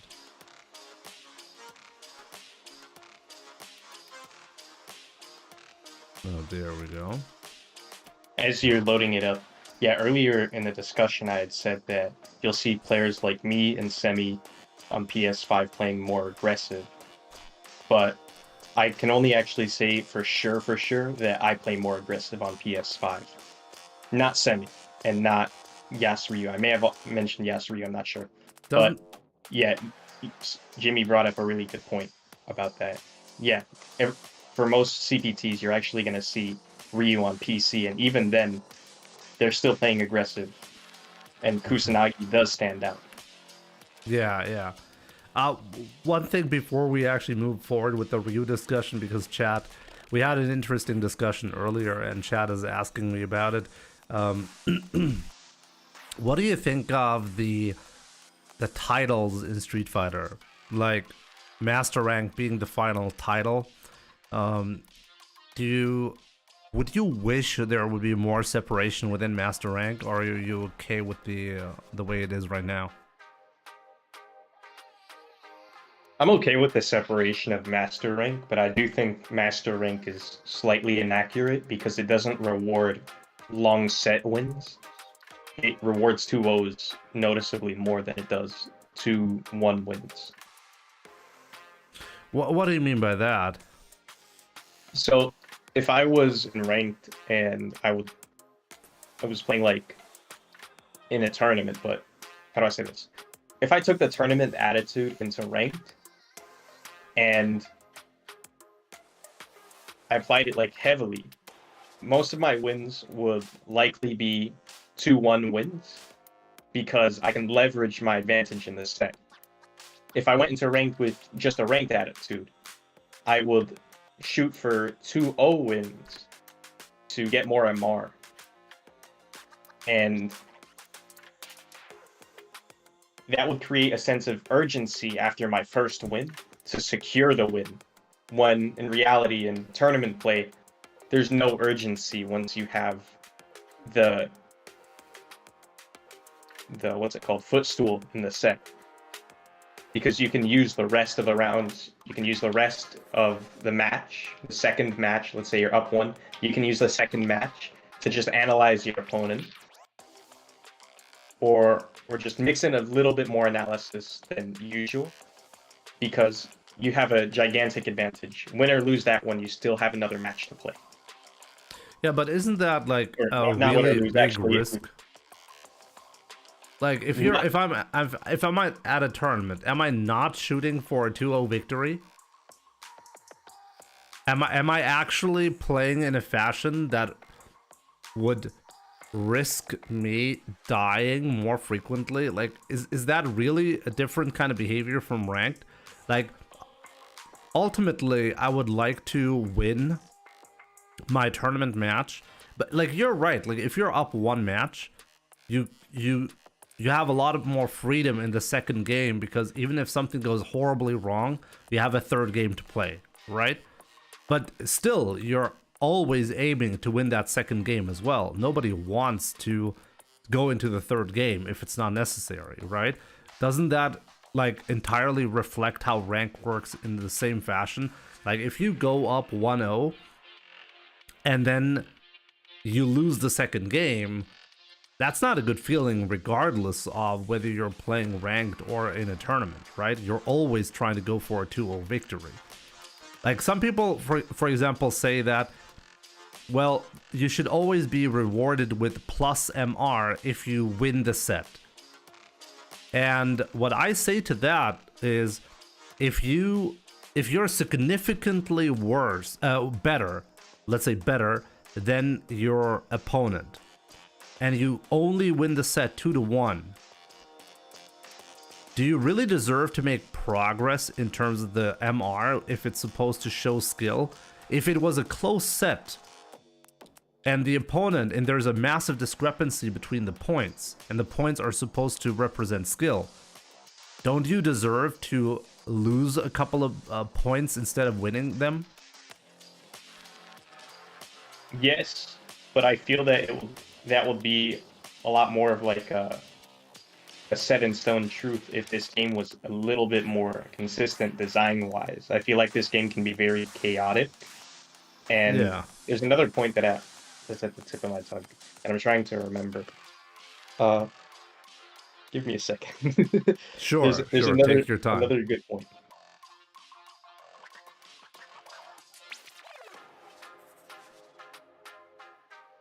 So it's that if I am up 1 in the set and my opponent is starting to destroy me in the second match, I'm up 1 match, they're starting to destroy me in the second match, that I don't need to reveal my like final card. No, sorry. Dang, this is a really hard thing to say. Dang. I'm gonna get the idea out there. I've definitely said it to someone else before. I'm so sorry that I'm not able to just say it on the spot. I feel like I've done it before. I don't remember who I said it to. I understand the point that you're trying to make. That the point is, you have the luxury of not showing all of the tech that you need in order to win, right? You can hold back on certain things or even take risks in certain ways that you might not be doing if you lost the first game. It's yes. Yeah, but and if you have the advantage in the set, and let's say you're going in with a ranked attitude in a ranked match. If you have the advantage in the set, you may want to finish them super quickly and reveal every single card you have on that second match just to secure the 2-0 win. And that may reveal too much. And then if you're losing in that situation, you don't need to reveal your true colors or stressed out too. So it's like the climax of the set happens at the end of the set in a tournament match. Or no, how do I say this? The climax of the set can happen a lot later and doesn't happen mid-set as often in tournament. But in rank, the climax of the set is you're up 1 match and then you're up 1 round. That's when the climax is. Because if you win that, then you're going to be rewarded way more MR. And the long analysis isn't rewarded. So you can build up just being a good enough player to win. How do I say this? If you get lucky beating a top player, you don't need to know how to handle a full set. You can still have a decent win rate and still take their MR if you know how to win one. If you know how to win a 2-0. That's not properly structured. Dang, I'm having a really hard time saying No, this. I Maybe you can help me. understand what you mean. What you're saying is, in a tournament, you're basically, the only thing that matters in a tournament is, did you win the set or not? But in ranked, it's different because there's more nuance to how your reward is structured based on intermediate results. So you're incentivized to always go for a 2-0 victory. I understand the argument that you're trying to make, but I honestly have a hard time following what the point is in a tournament to play in a way that would risk you losing the second game. I can't see for a second why you would play differently in the second game and not go for the victory. I mean, it's not a card game, you know? If you have like a knockdown and you have like a tricky setup that you can go for, like, are you actually getting punished for using that setup? If you lose that match, like, what is the purpose of holding back a strong setup in the second game? How is that rewarding if you then go on to lose the second game because you held back on a setup that you didn't want to show? And now you're showing it in the third game. All you're doing, from my perspective, is you're actually taking a risk and you're almost trying to lose the set. And shouldn't you get punished for that? Like, isn't that exactly what it means to win a set 2-0 versus 2-1? If it's 2-1, then it could have gone either way. If it's 2-0, then it's a much more decisive victory. Don't you agree? I do agree on the 2-0 being a more decisive victory. Dang, I'm having a really hard time getting these ideas together. I had a really good response to that. I'm gonna need some time to think about it again. I understand. You might change my mind though. You might change my mind though. I hear that sometimes. I hear that. Like, for example, like while we're on the topic, I mean, the actual question was just, are you in favor of having after Master? Should there be Grandmaster at 1700? Should there be Warlord at 1900? Or something like that, you know? There's been more discussions lately about like naming different MR achievements. And from my perspective, I'm like, whatever. Like, I don't need to get babysit by the game because the MR already gives me a clue of where I stand, right? A much better clue than any title could ever do. But that's just my perspective. I've heard a lot of pro players argue on Twitter about adding more titles. But so that was actually the starting point of the discussion, you know? Wait, what? I actually have a response to the last point now. I actually just remembered. There we go. That I don't mean to restrict yourself as in not going for the kill. And it's on the tip of my tongue. It's not to restrict yourself to not go. How do I say this? It's not to stop yourself from going for the kill. It's to remain unpredictable and to keep a steady rate of, or a steady pacing throughout the set and not show any desperation in your play. Because if you try to end the set too quickly, and that fails, then that may give your opponent a very strong tell later in the set. Yeah, but isn't that exactly counter to what you try to say? Like, you're trying to argue that somehow a play that risks me losing the second game can help me win the third game. That's what you're trying to argue. And since and that would be good for tournaments because ultimately winning is all you need. How you won does not matter, right? And you're saying that, but in ranked you actually get punished for winning 2-1 because you get rewarded better. But now you said the opposite. You said that a play might actually lead to a loss in the second game, and that would be bad. So aren't you right now arguing that you should always try to go for the 2-0 victory? Isn't that exactly how you want to play in ranked as well? I'm not necessarily saying that you shouldn't go for the 2-0 victory. I'm saying that the 2-0 victory is not a realistic measurement of your skill. If that's a good response, it may not be. And if it's not, then we can move on from the point, and I'll message you and probably comment on the YouTube video if I change my mind. I'm definitely going to talk about this with other people. I'm not saying that you shouldn't go for the 2-0 win. I'm saying that it's unrealistic to have that urgency for the 2-0 win in the middle of the set when you have a lot more space in the set. And most players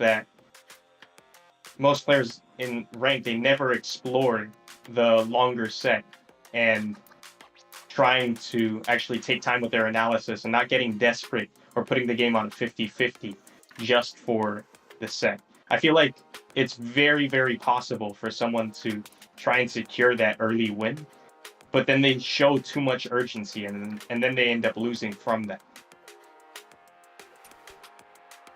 So yeah, it's like a matter of pacing. Like their pacing is just revealed completely because they're showing everything they've got for that kill situation. Yeah, but what you're saying. I understand. But you're implying heavily that there is a scenario where you lose a match and the loss of the match will make your chances of winning the set higher. And I just have a really hard time wrapping my head around that idea, that somehow a play, if I'm more, let's say more defensive or more focused on analyzing, okay, I'm losing a match as a result. And then the next game, I have a much higher chance of winning because I played differently. I played more analytically and came to a conclusion of how to take the set as a result. I feel like in theory that sounds nice, but is that actually how you play Street Fighter? Like, even if I'm analyzing my opponent and then as a result I lost a match, and now I win the next match because I analyzed my opponent, they still have the chance to adjust and like adapt. And now all of a sudden, all of the things that I try to, like the sacrifice that I made in order to get that second win when I lost the first match, might be void because my opponent is changing up the style. I feel like it's very hard to argue that there's somehow an advantage in losing a match or risking a loss, like risking a loss because you're trying to analyze the opponent. Wait. Just to put that... Okay, sorry, yeah. Sorry. No. You're saying risking a match. It's not to risk a match, it's to avoid taking a gigantic risk that may risk the match. Or something like trying to finish the set 2-0 with a drive rush overhead. Yeah, okay. Something like that. It's like you don't want to end up taking a risk that is unnecessary to secure the 2-0 when you can let the match play out, you can let the neutral game play out. It's like you're thinking it's to back off. I'm saying it's to not take a large risk.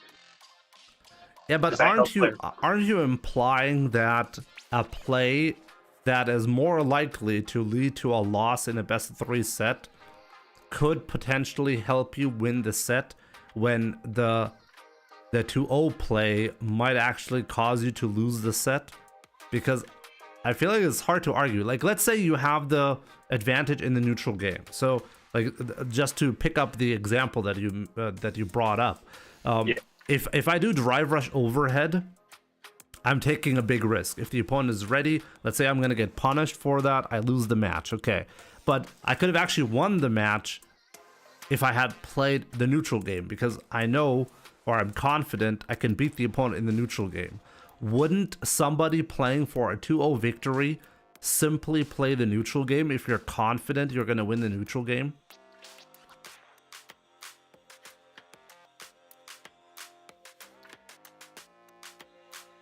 Like, I'm trying to wrap my head around this idea that a player would intentionally, like, go for a play that could lead to a loss, but somehow overall it increases the odds of him winning. That is something I have a very hard time understanding. And by the way, you're not the first one arguing this way. I talked to Takamura about this at Street Fighter League like 2 years ago, and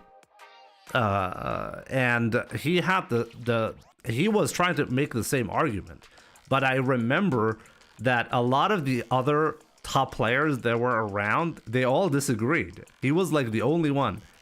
Like, he said, like, I just, like, maybe that makes sense to you, but I'll bring that up, like what Takamura said and how he played, by the way. He said that, like, at the time when the World Warrior event was played for Street Fighter V, he was actually not the top player in the World Warriors. He was within the top 8, but he was not the top player. And he said to me that the reason why he's not the number 1 player in the World Warrior is because he's trying to gather information about the players, and he's prioritizing analysis over a victory. And I looked at him really confused, and I said, if you're having trouble beating the player, how is that gonna help you at the end win? And he said, like, no, he's just analyzing, and once he has all the data, when the time comes and he has to win to get the qualification for Capcom Cup, he will win because he prioritized the analysis. And, like, I remember Vegapatch, he looked at him the same way I did. He said, no, just win every time, okay? Like, and the funny thing is, all 3 of us in that year qualified for Capcom Cup, and with vastly different responses. Takamura actually qualified in the exact way that he predicted. He was within the top 8, but he was not the top player at the World Warrior. But in the regional finals, he ended up beating everyone. But me and Vegapatch, we were the top guys in the World Warrior, and we won the regional final, both of us. So, what do you mean? Like, can you, like, do you understand where Takamura is coming from with this kind of response? Or do you think that, like, throughout multiple tournaments it doesn't make a lot of sense? What do you think? Is this what you had in mind when you're saying that sometimes, like, the analysis can cause you a loss, but overall it's going to increase the odds of winning? Yes, that's exactly what I meant, just on a larger scale. I think also sometimes prioritizing the analysis, even if it costs you a match, is more important than trying to kill your opponent as quickly as possible. Because trying to kill your opponent as quickly as possible might be too early. It might reveal too much of your pacing, and it just shows that you're rushing in, and that could become very predictable in the long set. It could also show your desperation to win too quickly. And then a good player can catch on to that set, and then you just lose.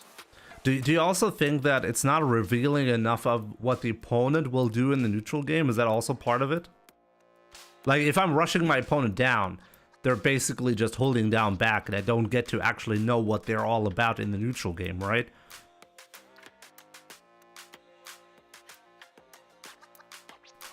Or do you actually think it's actually more about not revealing all of your own strategies? More about not revealing all of my own strategies. Okay, I find that fascinating because it's very hard for me to wrap my head around that, you know? Like, I mean, clearly there are other players who feel the same way, but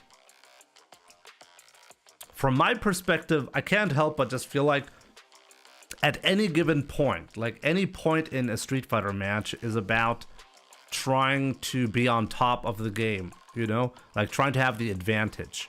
So if I have an advantageous position, I want to push that advantage as hard as possible, like because that's ultimately what's going to increase the odds of me winning.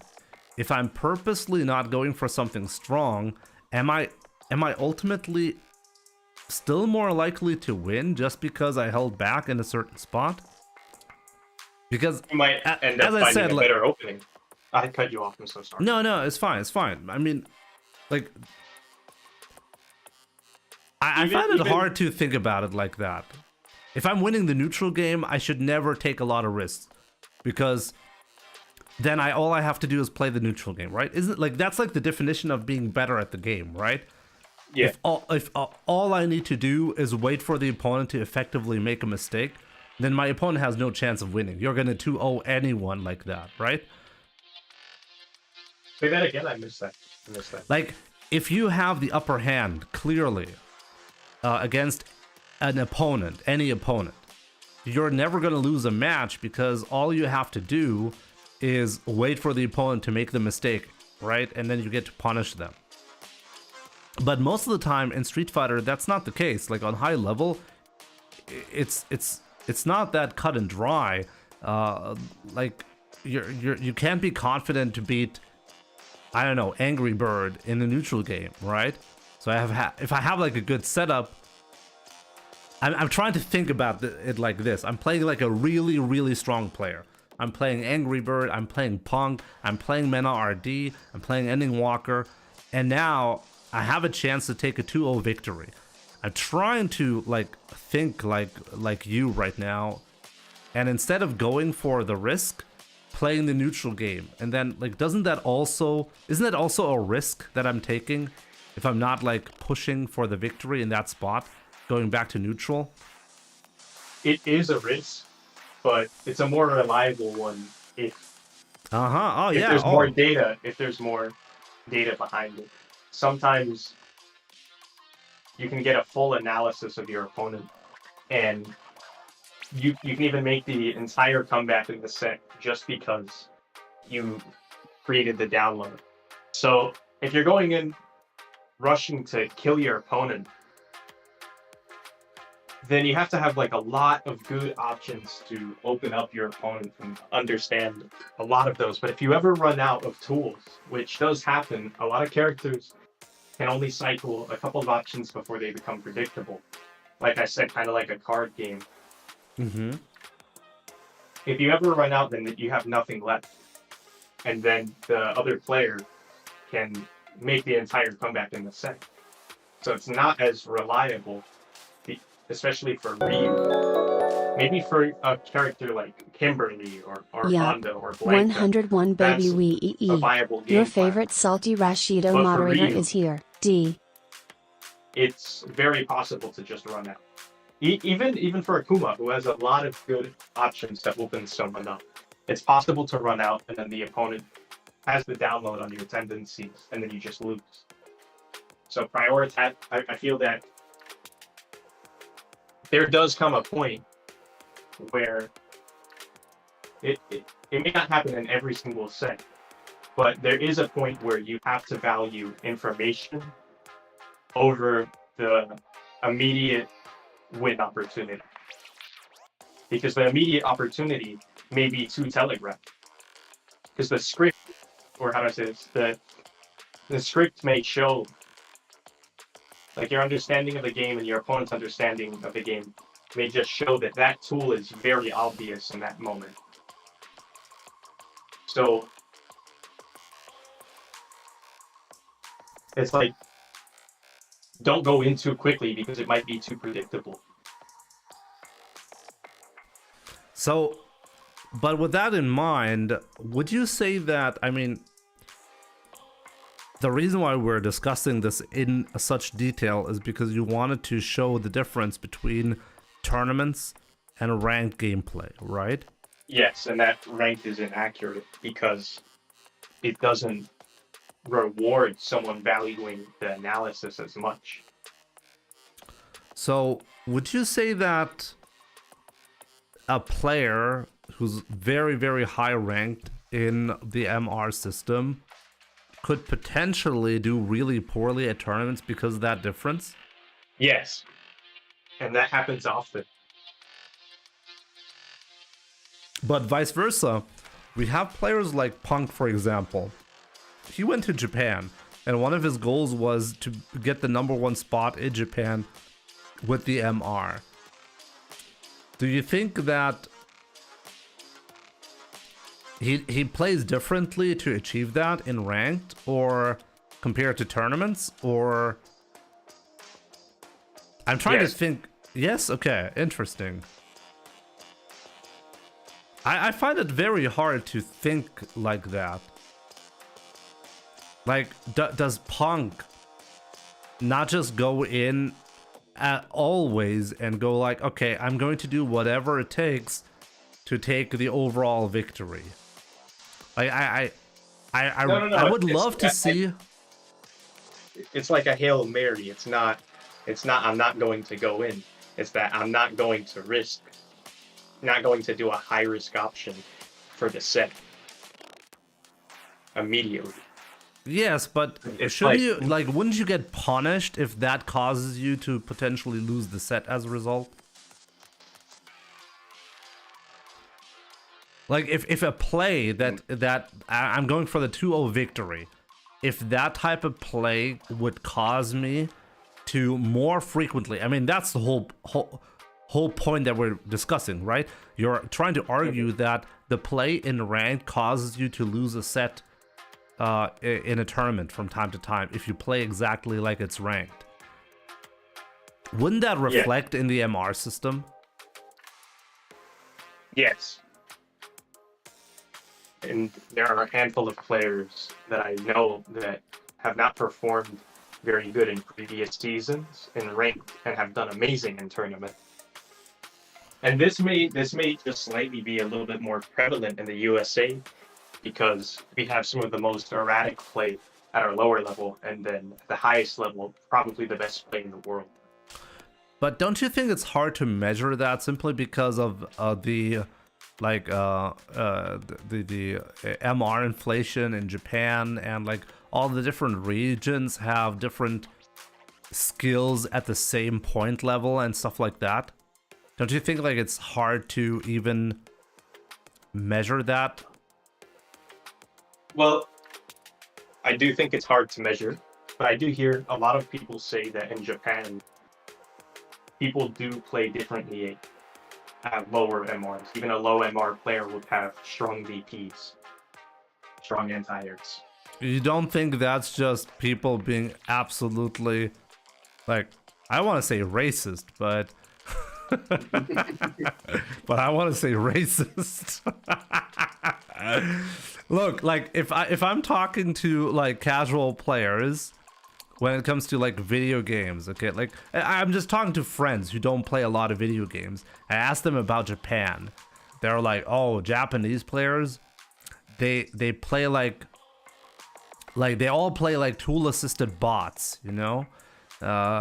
And like they have this actual thought that Japanese players, for some reason, they have this gift of playing video games better than other players.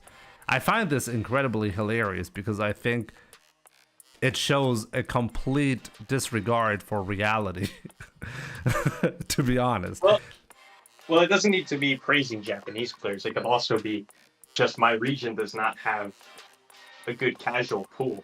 The casual players Yeah, are yeah. not approaching the game very well.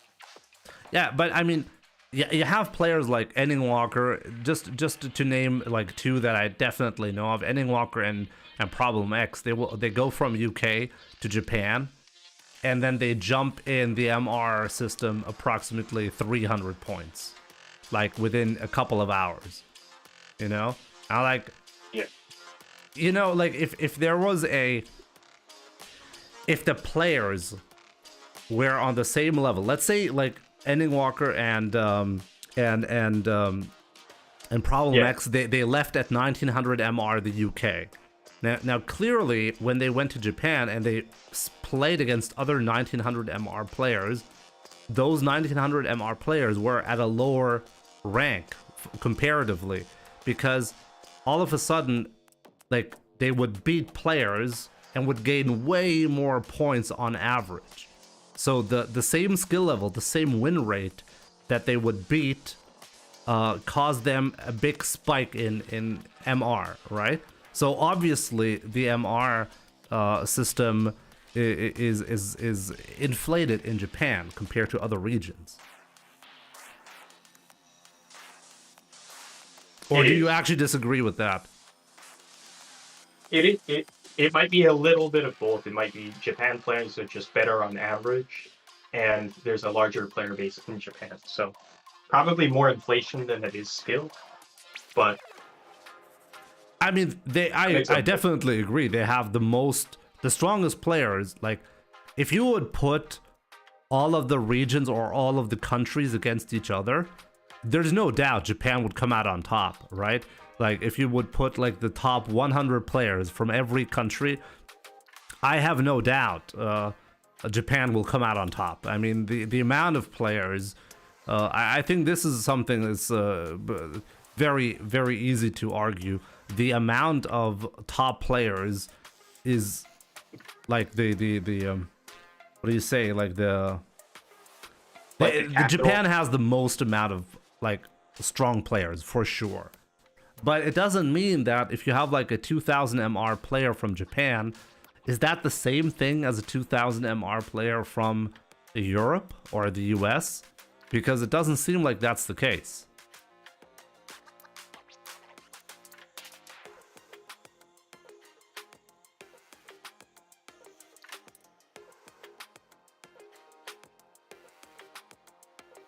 yeah, I think it's different. I think that, yeah, 1900 player in the UK is different than a 1900 player in Japan. If I'm responding to that right, hopefully. Yes. But like, which one do you think would be stronger? Like, which one? Like, I mean, to me, Which it one seems would- pretty obvious for top level play at the very least. You're gonna be gaining points. You're gonna be gaining points means that, I mean, your skill level hasn't improved within a day, obviously, right? So why are like players who go from other regions to Japan seeing these massive MR spikes? Like, doesn't that mean that the player, like the win rate that they achieve will cause them on average to gain more points? And doesn't that in return mean that a player that is at the same MR level, like when it comes to the value of the points in UK or Japan, let's say, the Japanese player would be weaker because it's easier for someone from the other region to come in and take those points. I can see that, and I agree. Is there a connection with this in the MR system, at least being inaccurate within like regions? Yes. I'm not understanding like the connection. If you could clarify. No. You're. I mean, within the same region, I guess it doesn't matter, except for if you care about legend rank, right? Within the same region, it doesn't really matter. Like if the top MR in a lower, if you have a lower player base, the top MR is going to be lower as well, right? So for that specific region, it doesn't really matter much. But it makes it hard to compare the regions by points, right? I want to bring up the discussion about the MR because you tried to argue that playing like tournament level play and playing in ranked is vastly different and will yield a worse results if you're playing like it's ranked and you go to a tournament, right? And I'm having a hard time coming to terms with that. And one of the reasons why I find it difficult to just be like, okay, let's look at the points, the MR, and let's look at how they're performing in a tournament. There are so many variables, including MR inflation, that will make it hard to try to find statistics about, okay, like how do like MR warriors, let's just call them that, perform at a tournament. If it's your first tournament and you're traveling to an offline tournament, I think it's obvious on average you're just not going to do very well simply because you don't have a lot of offline experience, right? Yes.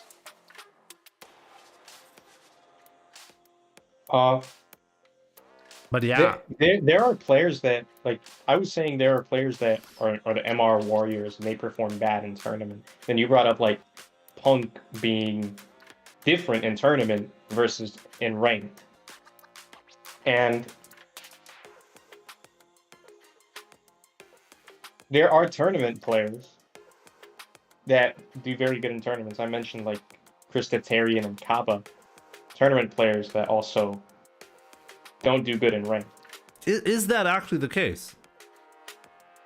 Like, I consider myself actually one of them. You don't do well in ranked, Yes. but you're a legend all the time. Actually, for the past couple of months, I haven't, and competitively, I've been doing the best I ever have. Okay, how much ranked have you been playing? A ton. I actually have been playing 3 characters in ranked. Ryu, Akuma, and Kami. And I find that it's too inconsistent. Even with good execution, I'm going to prioritize the analysis of the player so I can beat them consistently, rather than shoot forward and reveal every card I have. I think that, at least in the USA, for a lot of players here, they don't care enough to create long analyses, and then that ends up making them reveal themselves, and they have nothing left on the table. And that might just be a regional thing, too. That might just be for the USA, where players tend to not have anything past 1-1. Okay, but what you're suggesting right now isn't it like let me try to get this straight. You're suggesting that there are players who are actually not moving very high in the ranking because they're winning too many sets 2-1 instead of 2-0. Yes. Yeah, I think there are players that have. I would love to see the stats. stats on that. I would love to see your stats on that. I'm sure we could figure out the stats actually on this. How often do you actually win 2-0 versus 2-1? And how does it affect your points gain? Because, man, does that sound like a crazy theory in my head, what you're saying. That there are players who are stuck in a somewhat low MR. I mean, they're not going to be 1500 MR, obviously beyond that, right? Like 1900, 1950. Okay. Maybe 2K, but yeah, but 2K. like I mean, if you're at 2K, 2100. if you're at 2K in the US or in Europe and you travel to Japan, you're going to be at 2300. You're like close to being at the very top of the entire leaderboard at that point. How's that low MR if you're at 2000? In the USA, the MR is actually pretty high. Where 2K doesn't mean too much actually. Where 2K is on the lower end. 2100 in the mid-season is like normal. Okay. For at least like a competitive player, 2100 is the rank that they typically have. So we're talking a player that you're saying is around 2K, like let's say at 2K or 250. And you're saying that player is doing poorly in ranked comparatively? Yes, and I'd be one of them. Kaba would be one. Christitarian would be one. Another one that used to be one, which you guys probably don't know, was Marv during the end of season 1. He was a player in my region, which was very, very, very strong, who beat me on a good basis, like consistent basis. I ended up surpassing him, but he wasn't doing good in rank, but he had like 3 characters, the same as me now, actually. And I felt that he was extremely prepared for tournaments. He just never got onto playing them. After practicing with him for a month straight, almost every single day, I beat Punk. Because I had extremely good tournament practice versus him. Because he had the right attitude.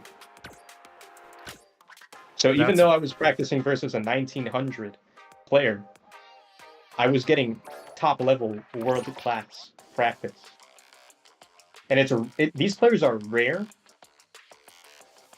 but they do exist. Okay, like just to put this into perspective, what you just said. Okay, at the moment, the highest MR in the season is 2,200 MR. Okay, 2,201 MR. We know that points inflation from UK, and I'm pretty sure it's the US, it's the same thing. If traveling to Japan is about 200 to about 300, somewhere in that range. We've seen people jump within just a few hours, okay? Like not days, just a few hours of grinding, you're gonna be up 200 points. Yeah. If you're at 2,050 points in the US, and you're saying that would basically mean you're doing kind of poorly in the matchmaking, like in the worldwide ranking at the moment, you would be within the top 70 already in the world. Okay. I said 2K, not 250. Sorry. Okay, let's say 2K. Okay. So now if you went to Japan, at the moment you would take the #1 spot worldwide with these points. At that point, is that current? It's still early in the season.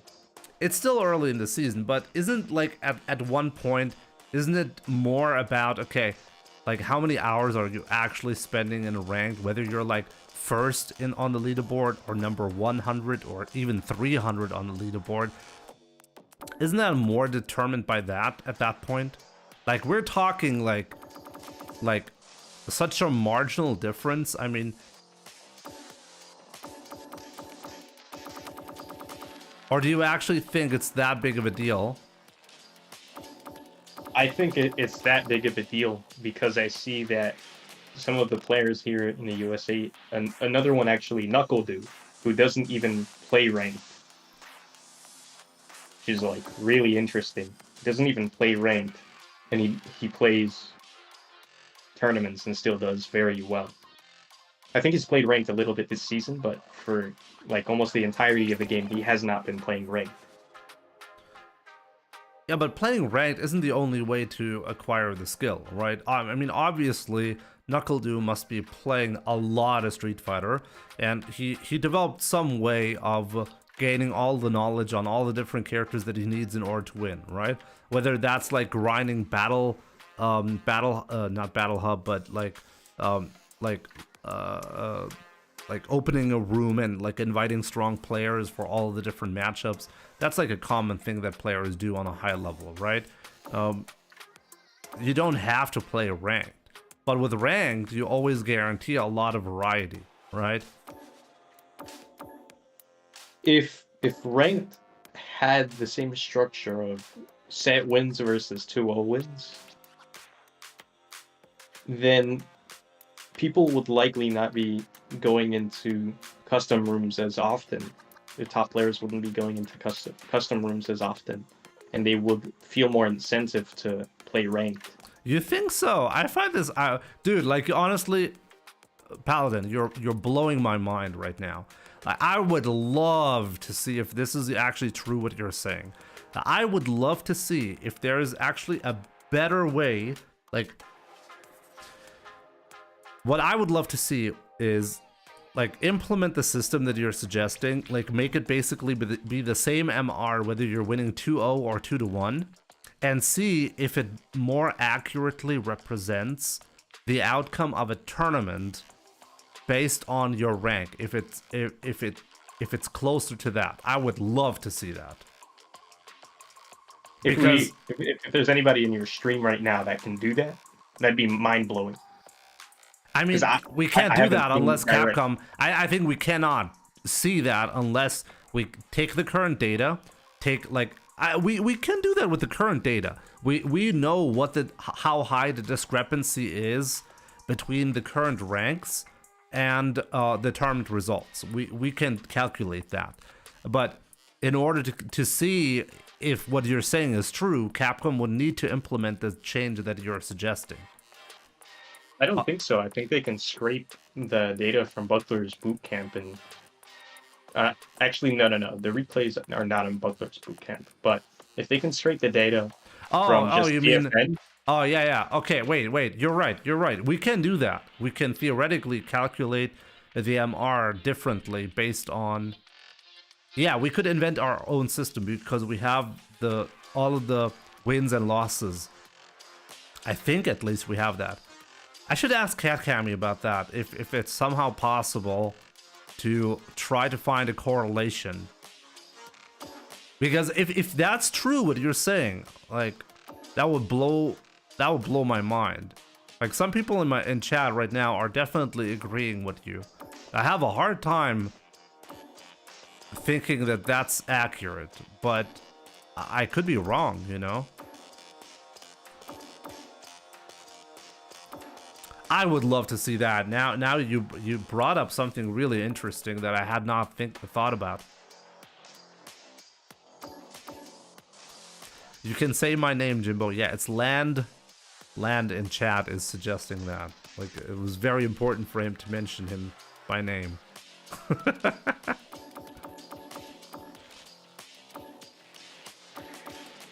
Oh yeah, really interesting what you're suggesting. But I mean, at this point, I guess we might actually figure out whether that's actually true or not. We could try to calculate that, but well, we have to do like a good pool.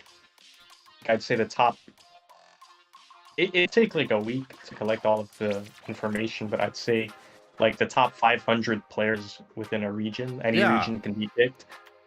Top 500 players within a region. Any player, any region, and then calculate based off of set wins rather than the regular one, or just I don't need to say even rather. Just calculate the MR based on set wins. We need to know the ratios of MR gain though. Like what is the system that they use to calculate MR gain and MR loss? Oh, that's easy. That would be very, very simple to calculate.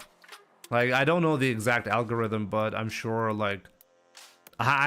somebody has already figured that out. It's not complicated for sure. Like, people figure it out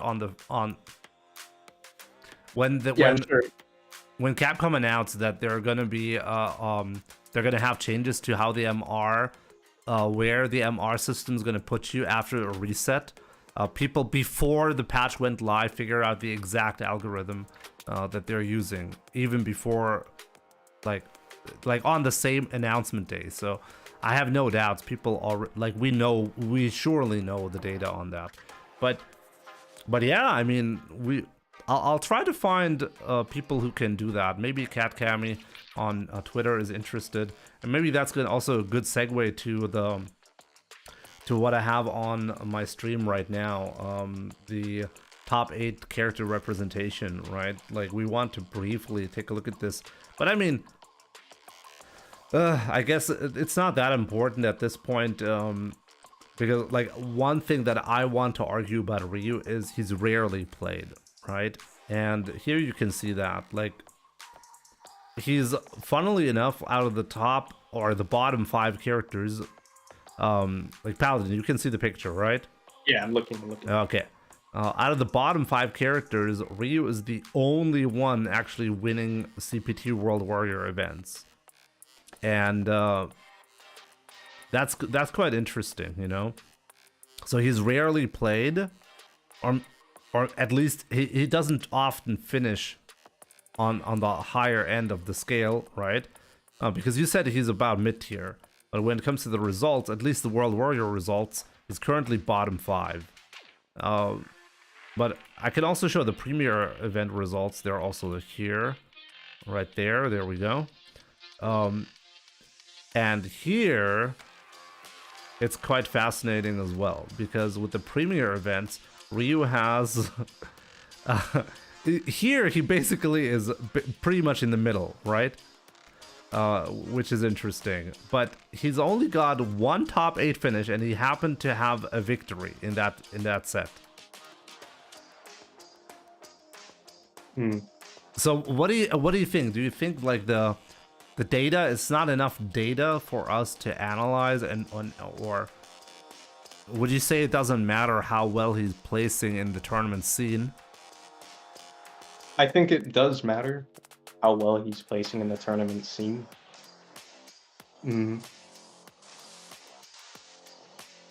Right. And I also think that there's not enough data to say, like, on a piece of paper, Ryu is better on PC versus PS5. If that's the point that, like, we're still trying to connect. I think we talked about that a bit earlier. Yeah, we did. I mean, from a personal, like, just from personally playing, I've had much better results on PC because I feel more comfortable in defensive neutral, and it opens up Ryu's options quite a bit, or Ryu's playstyle quite a bit. what's the monitor that you play on? Like the refresh rate? 165, but I've also gone to PC events offline and have done good there. Okay. So, I mean, supposedly, at 120 hertz, the PS5 supposedly has superior input lag compared to PC. It's only when you go beyond that PC has an advantage. So at 165 or let's say 144, the difference between PlayStation 5 and PC, theoretically at least, shouldn't be much. The monitors for PS5 events are typically very bad, and they do overheat. Someone also mentioned that at the same time. So it's more about like malfunctioning units. It's not actually the game does it in theory. The input lag should not be a concern. Well, most of the PS5s for majors are actually used. So the chances of the malfunctioning is almost every time. Yeah, because they're running 24/7. Like, people complain about this all the time. I can tell you, whenever I'm like, I have a PlayStation 5 set up here in my living room, and if I turn it on my OLED TV, it feels exactly as smooth as PC. I don't feel like there's any problem, but there's some footage sometimes that you can see where people complain about PlayStation 5 lagging, and you can visually see the frame drops, you know, and like the slowdowns in some areas, and it's like quite fascinating to see. I wonder how common that actually is. Like, do people who play at home where like ventilation is good and the console wasn't running for like 20 hours straight, do people actually experience many problems with the units? Because I don't really know. All I can tell you is when I play for like an hour with my son on the PlayStation 5, it's not an issue. Do you still play sometimes on PlayStation 5? Since it's a topic that I didn't have on my radar, by the way, because I normally don't play much on the PlayStation 5, and I don't consider it like important enough to even have a discussion about, because most of the time people are playing on PC anyways. Majority of my locals are on PS5. Okay. So I go over there and I practice very often. Okay, so you have much more experience with this. So so there's like actual issues. Like, would you say it's an issue, like a consistent input lag issue, or does the console simply not run the game well enough and it has inconsistencies as a result? What's the difference between those two? Well, if you have input lag because the monitor is bad, or the game is not running at, or the monitor is not running at 120 hertz, but instead it's running at 60 hertz, then you're going to have a consistently bad time, because your reaction speed is not going to translate. Like, the game is not going to feel as snappy as you said earlier. Like, your defensive decision making is going to be harder. When somebody's doing an overhead, it's going to be harder to react to in those circumstances.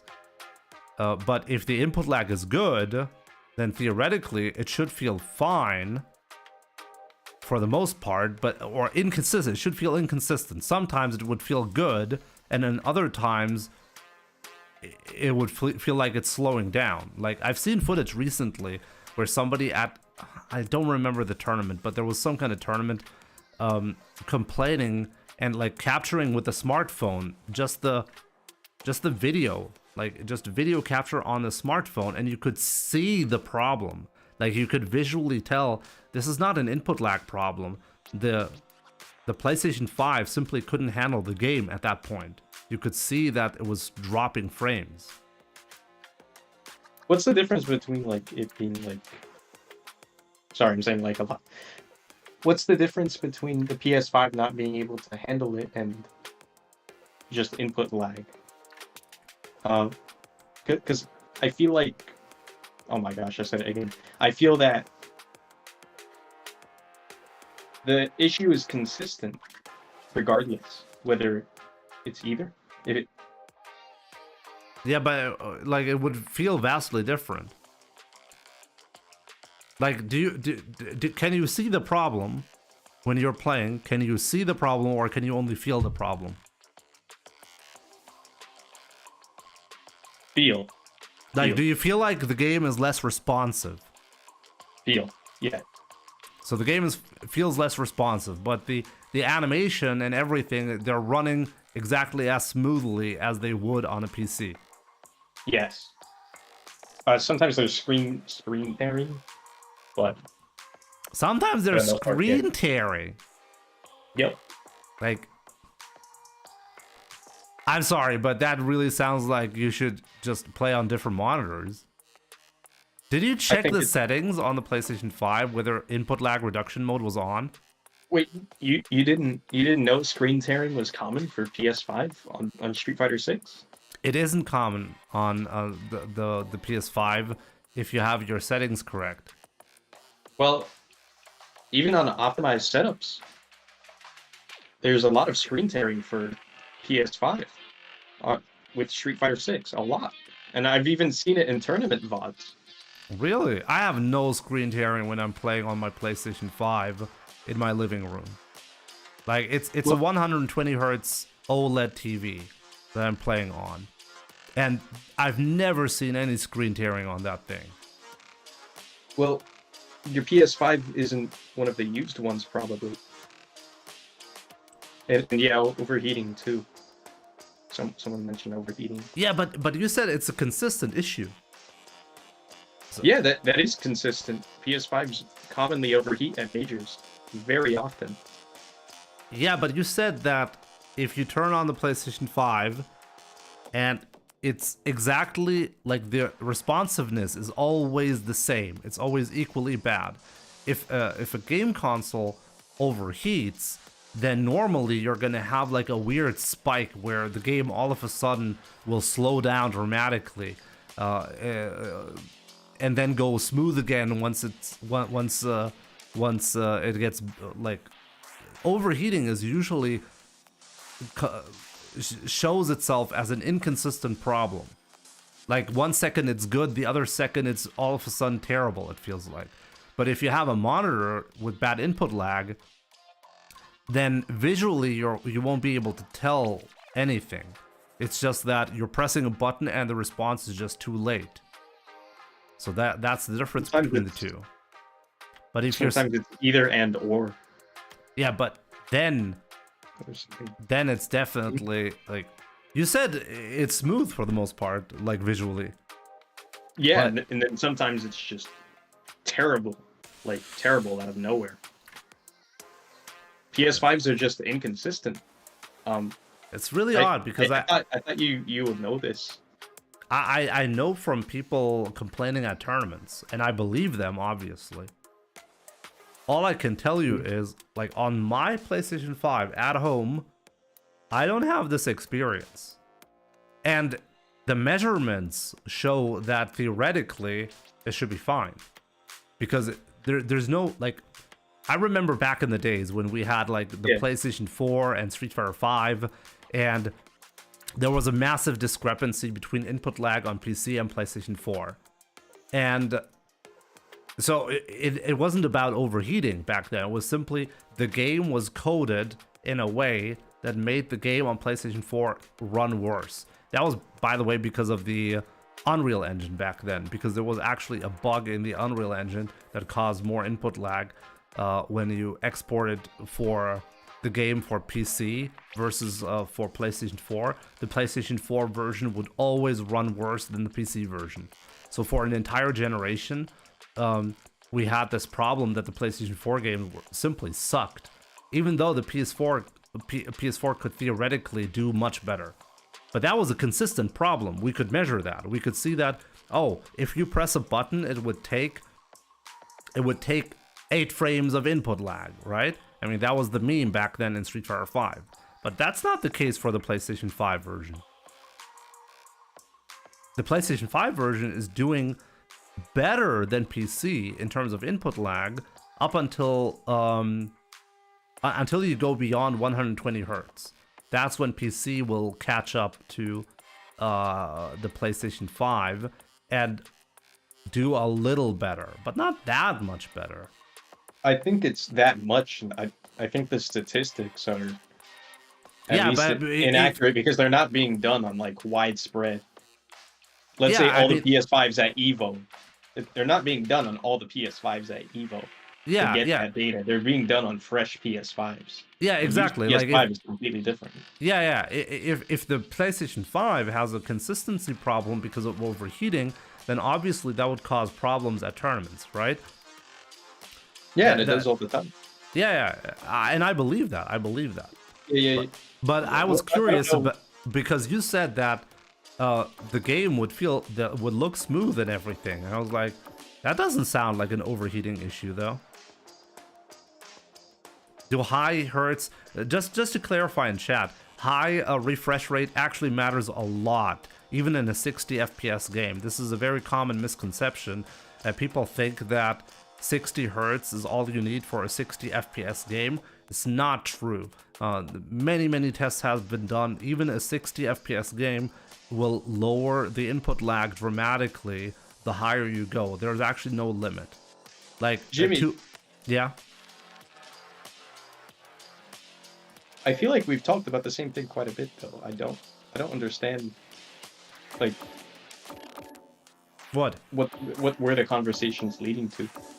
No. That's fine. I was just curious because I found it weird that you would say that the way you were talking, and this was new information to me, suggested that like the input lag would be worse.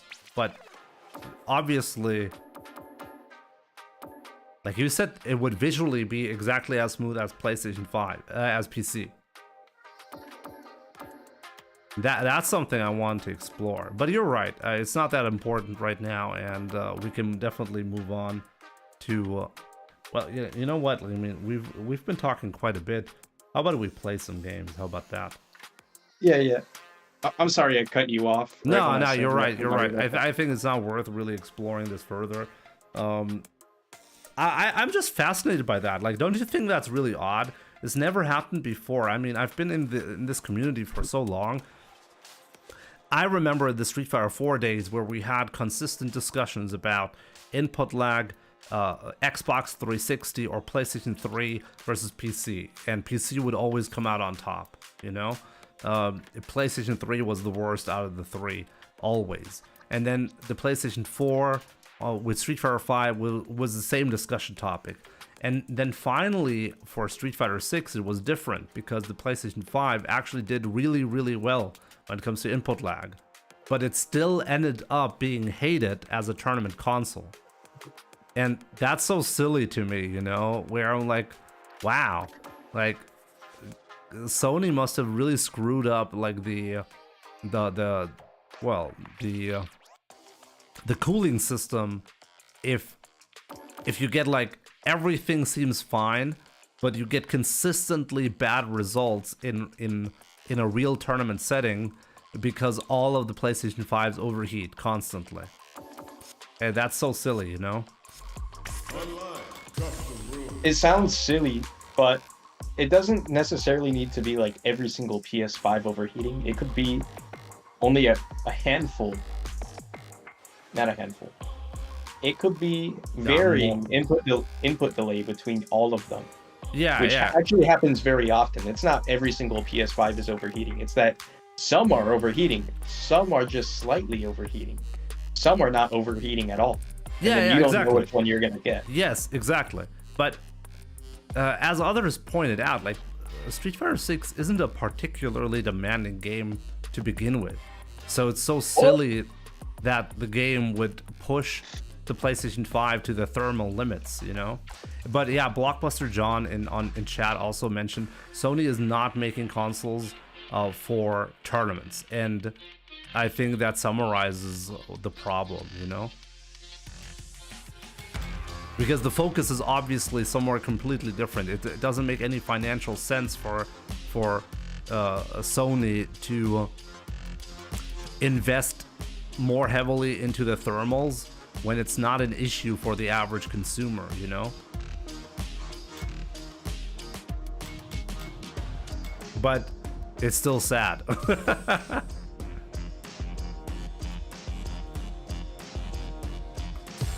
I'm sorry if the discussion was not well structured, Jimmy, that we had. I'm really sorry about that.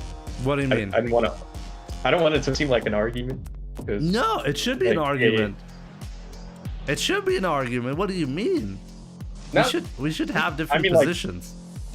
Isn't that what makes it interesting? That's true. I mean, like a negative argument where.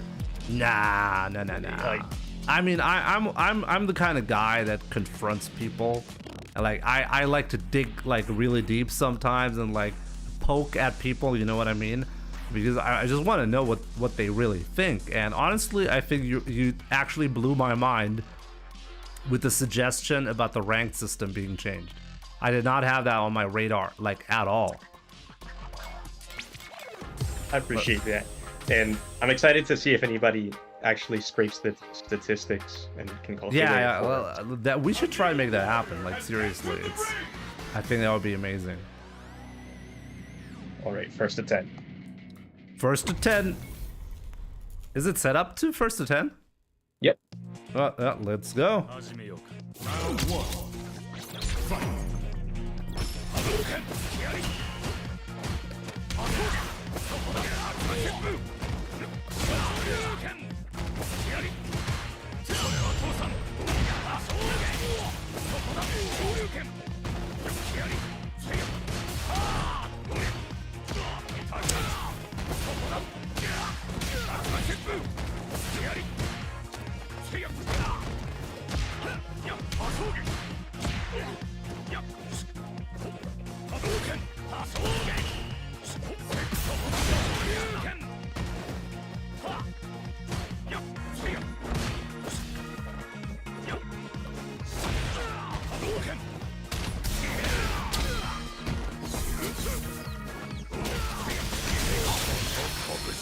I got red.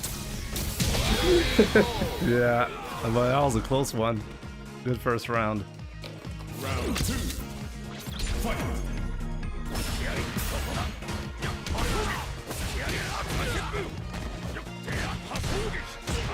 Nice.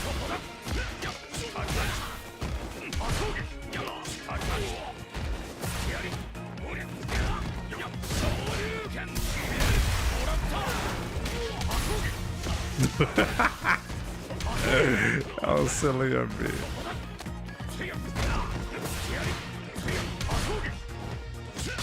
Oh! That sucked. Yeah, Oh, that sucked. that really sucked. Ryu wins. Do you want light DP, obviously? Oh no!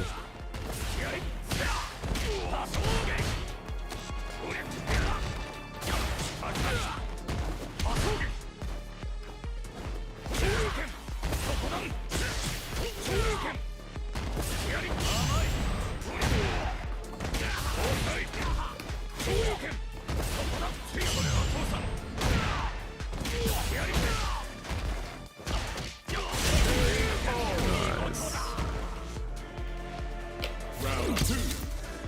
Fight.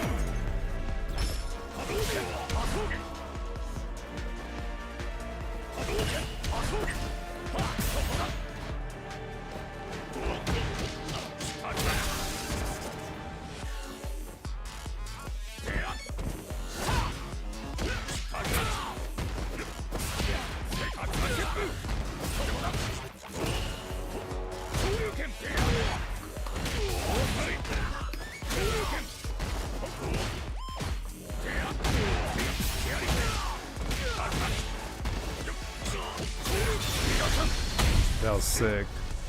Thank you. When you did that CrossFit combo, that was kind of cool. It's a cute combo. Ryu wins. Round 1. Fight. Check this one out. I love this one. That combo is so cool.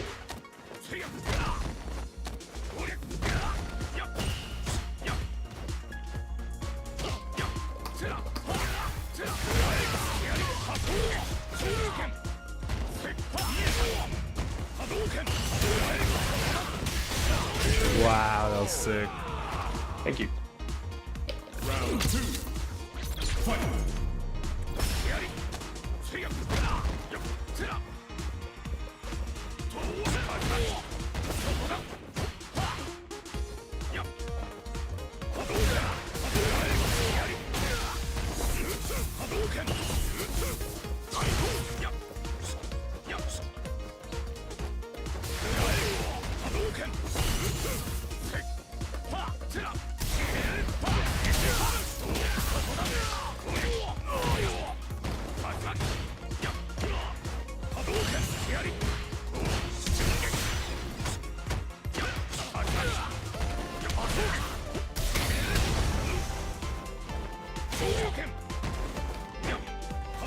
Oh, I like that. That's good on your side.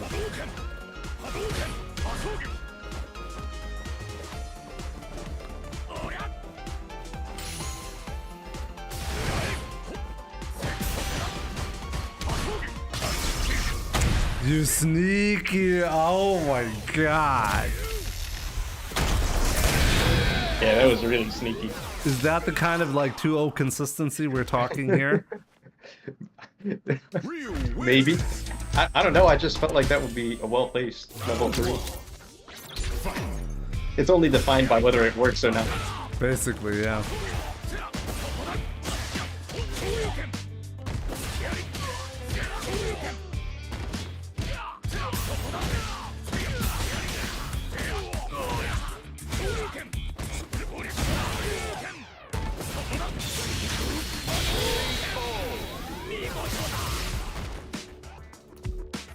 Round 2. Fight.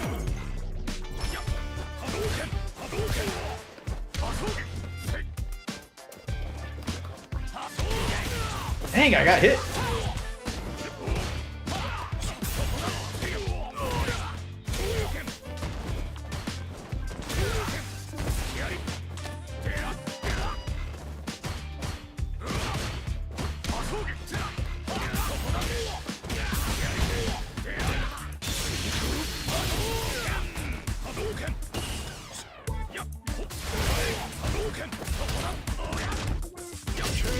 Yeah, that was really good. I don't do that enough. Yeah, you should. It's crazy good.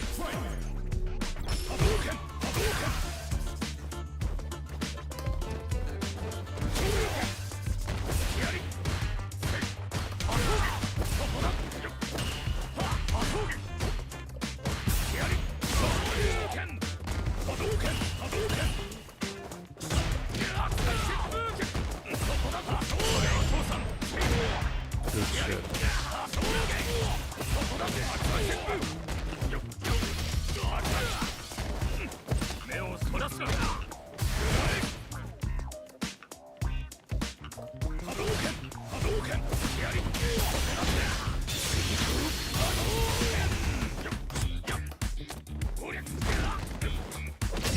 Nice. If you had gotten that cross cut, damn. I don't think it was possible. It was too tight. I could have done a level 3 combo earlier though. I could have killed you. It was just a bit odd. Hey, I think it was a kill opportunity.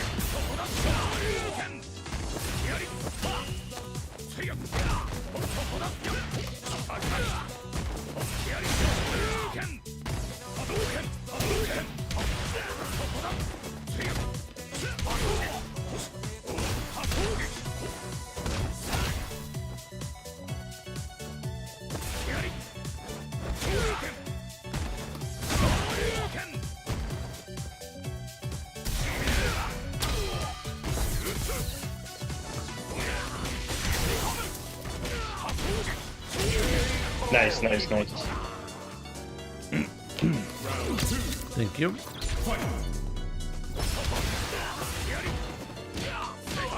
Wow, that still ended me.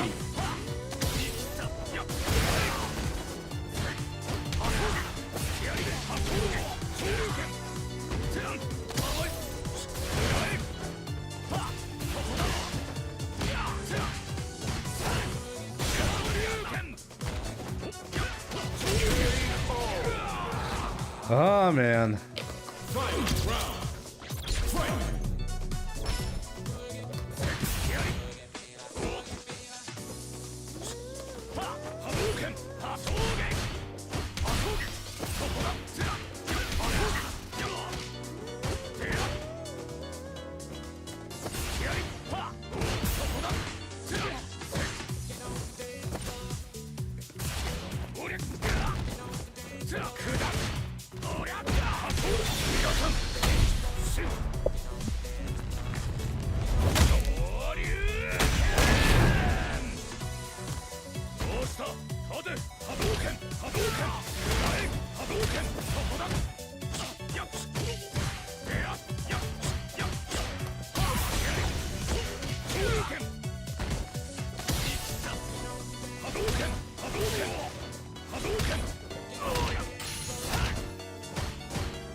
No! Oh my god, I fucked up the input. No.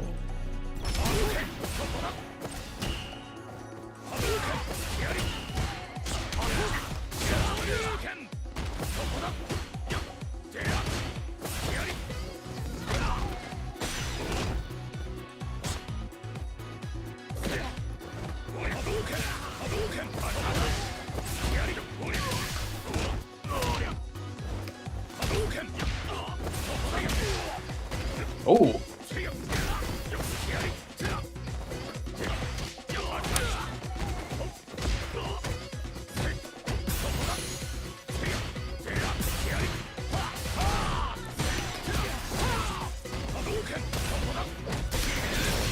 That was good. Maybe level 1 would have killed. Yeah, but it's a lot more risky to do level 1 as a buffer. Yeah.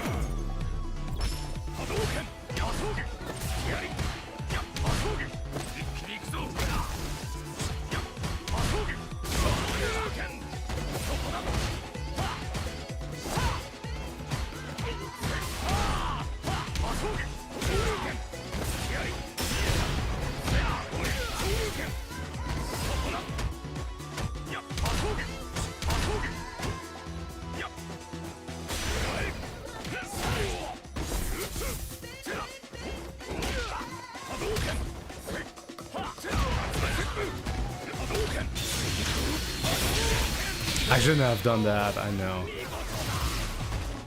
I just refuse to go out without a fight, you know? Oh, wow.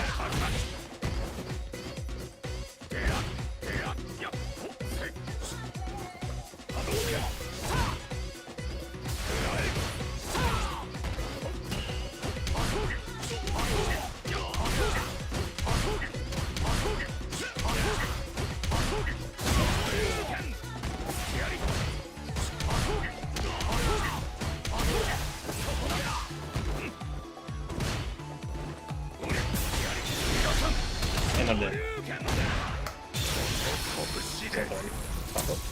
No, that's not the right combo.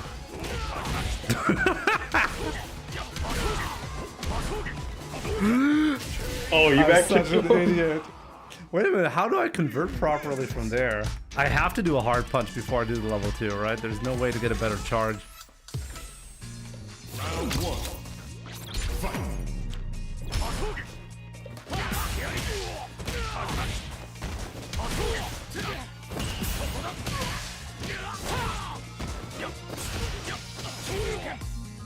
I've seen Japanese players do wake up drive rush. Yeah, it's because they're doing perfect parry options to like drive rush, that's why. Fight.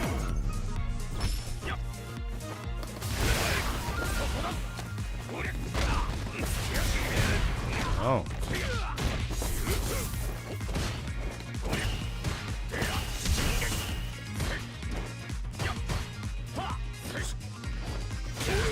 What's ready?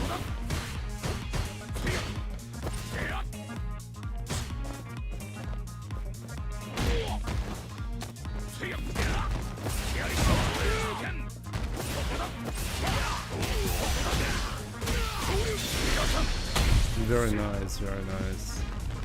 Thank you.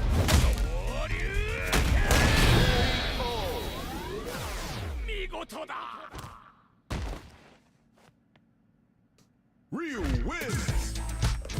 Round 1. Fight.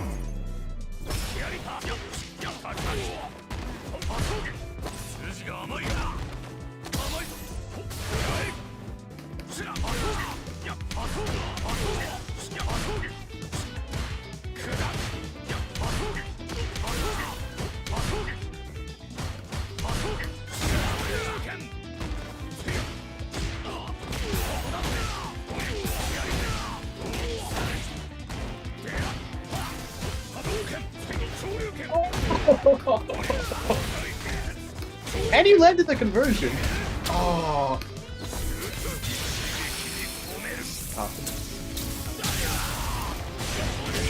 Dude, that kill. Yep. Round 2. Fight. How are you landing that so consistently? What do you mean? The crosscut one. I thought that combo wasn't viable. No, they made it easier. Supposedly it's even easier with the medium DP, but I always whiff it. Like if you're reversal timing, it always works. Like you'll get the autocorrect guarantee.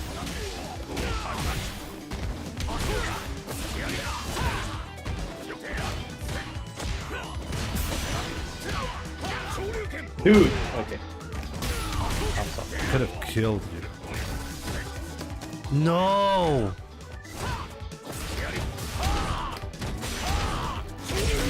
Yeah, that was Yeah, a like death sequence.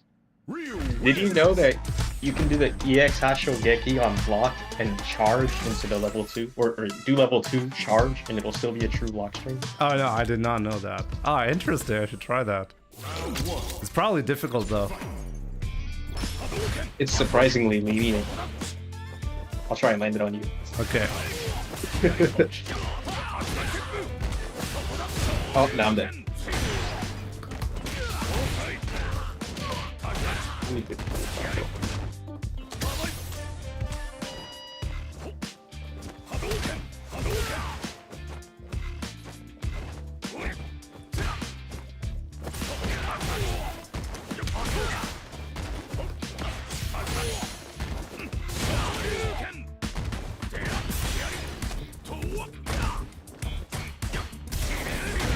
Nice. Ah. Fight!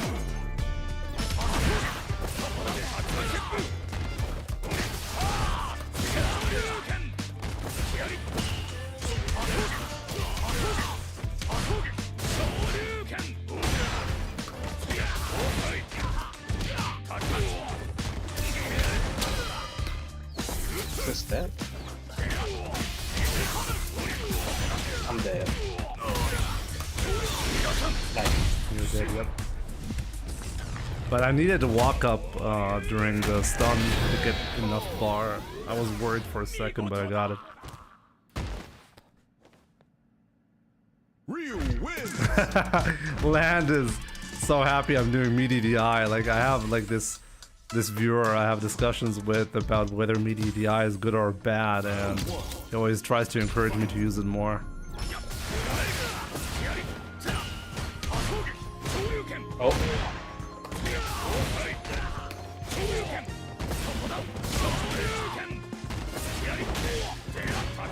Dude!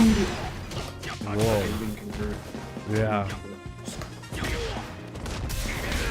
Oh my gosh.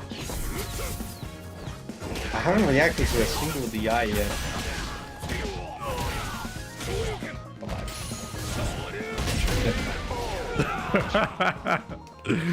Round 2. Fight!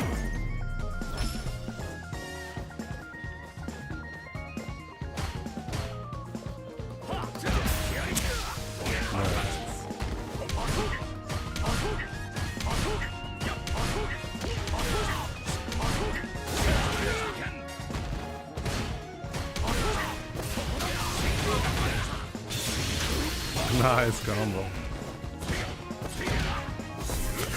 Oh no! Oh, Oh my god. Okay. oh my god. You troll.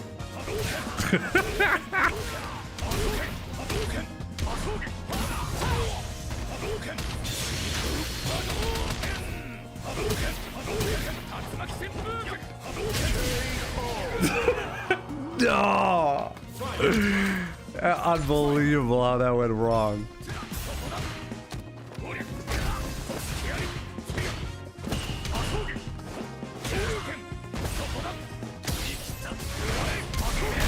No!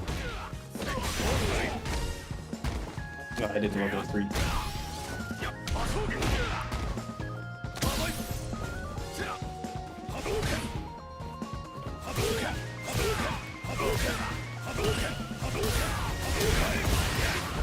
No.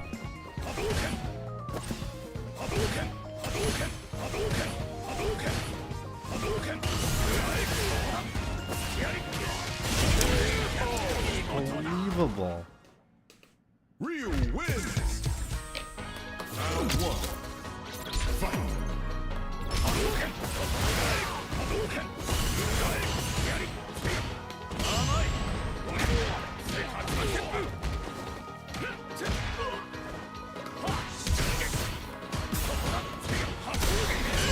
Oh!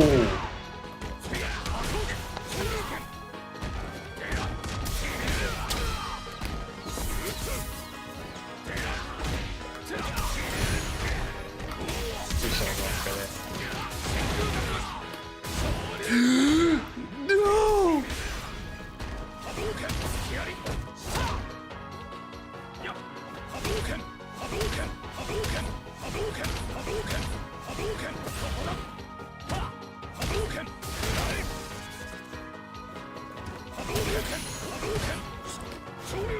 No way! Come on!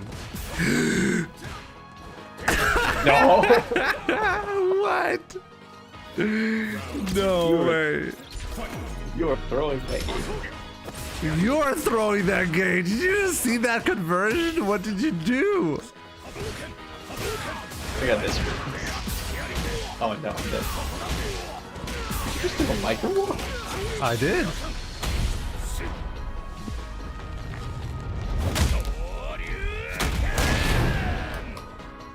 It's like 70%. GG. fucking matter. You wanted me to jump or something stupid there.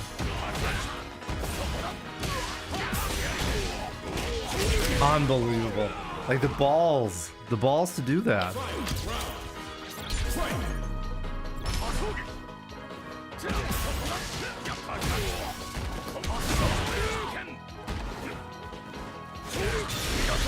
Nice, nice.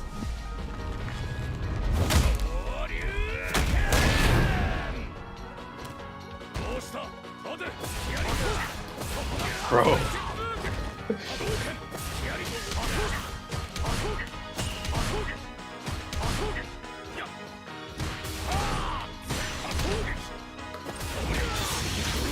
The light Hashogeki meta is insane.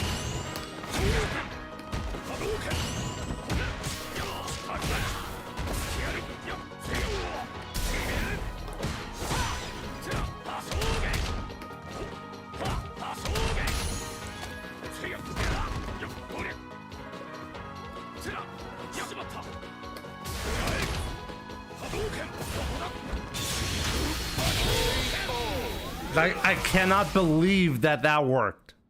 Ryu wins. Yeah, that was kind of crazy.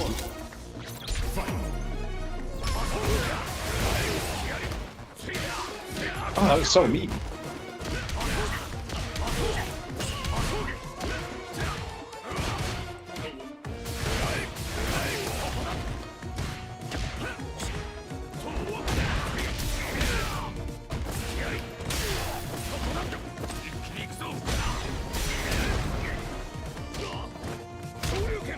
Oh no!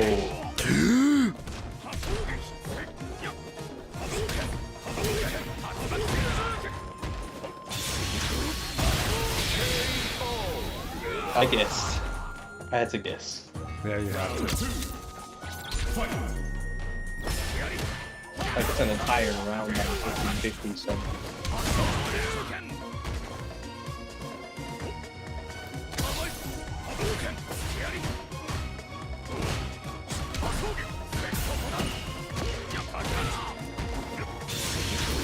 Not really good.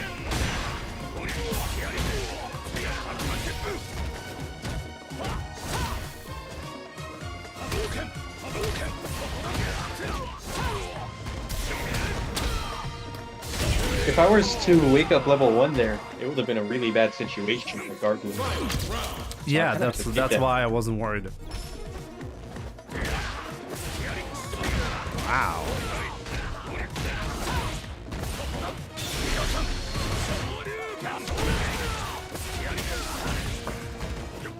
Is this some kind of option select that you're doing on that drive rush?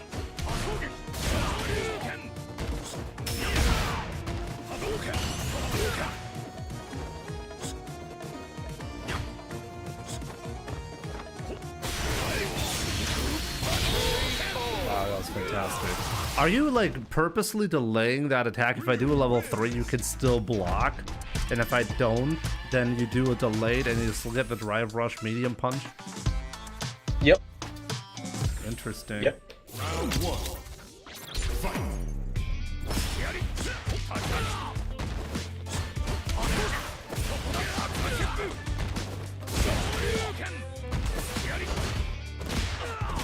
Nice.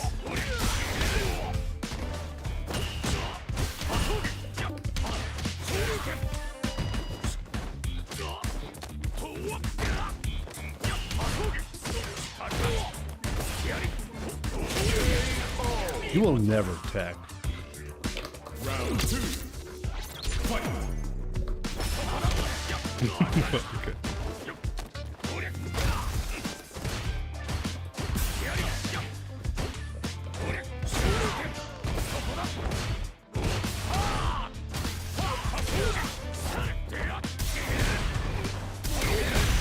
Should've known. Should've known. Ah, Paladin. Good shit, good shit. Is that actually it? Is it? Maybe it's I don't think it 9-4. is. Ryu wins. Yeah, it's 9-4. 9-4. Okay, one more. No, not more. 6 more. Fight.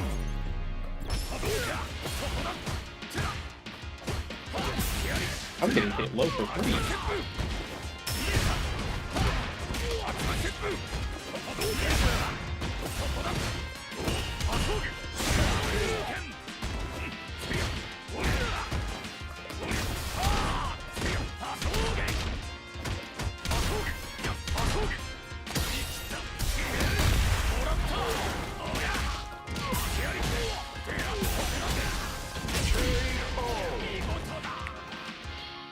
Round 2. Fight.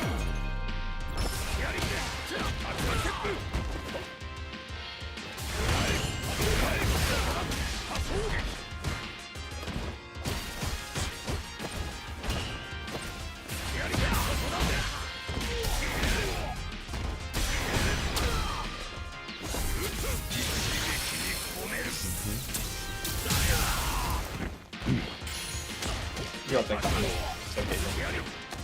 Is it okay?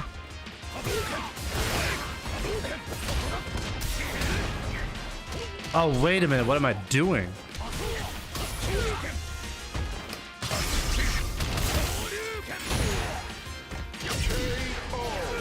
I just can't believe what you're doing. Final round. Fight.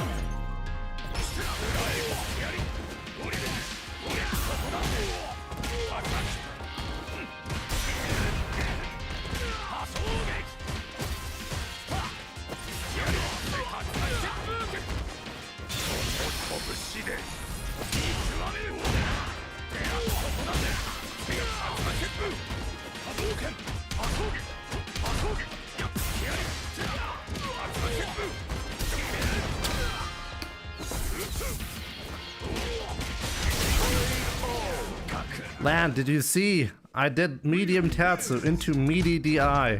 I hope you're happy in chat. Round 1. Fight.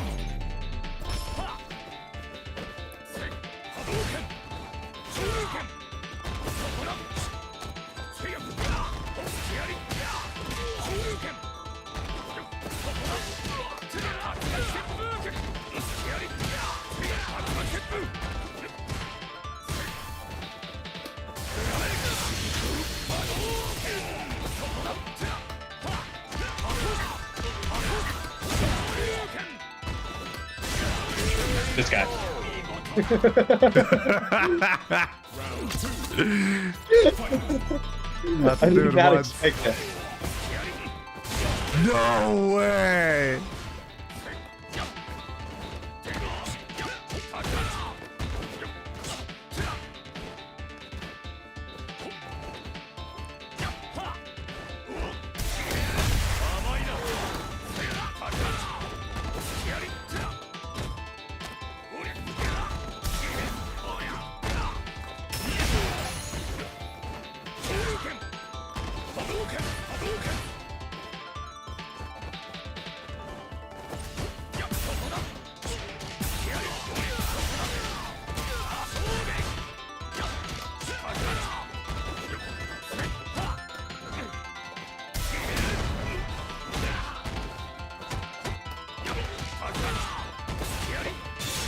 No!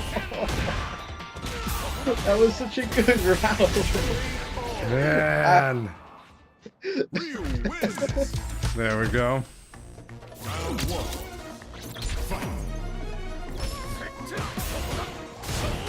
I tried it again. I was mad that it didn't work last time.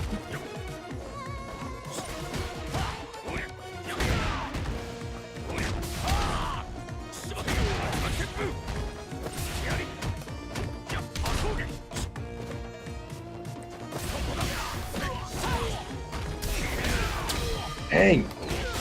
That's perfect. Round 2. Fight.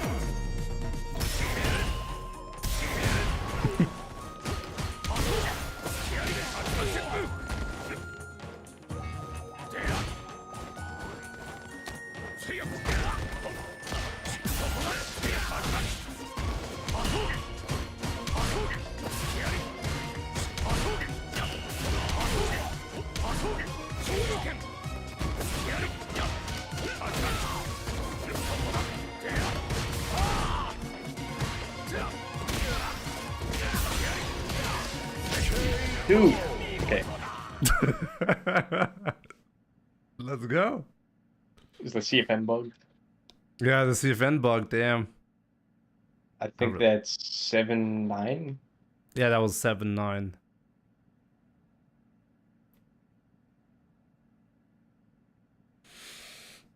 Is that like, oh no, never, oh no, you actually left? Do you have to leave? It kicked me out. Oh, it did kick you out. Okay, interesting. Yeah, it does say 9-7 right now on my screen.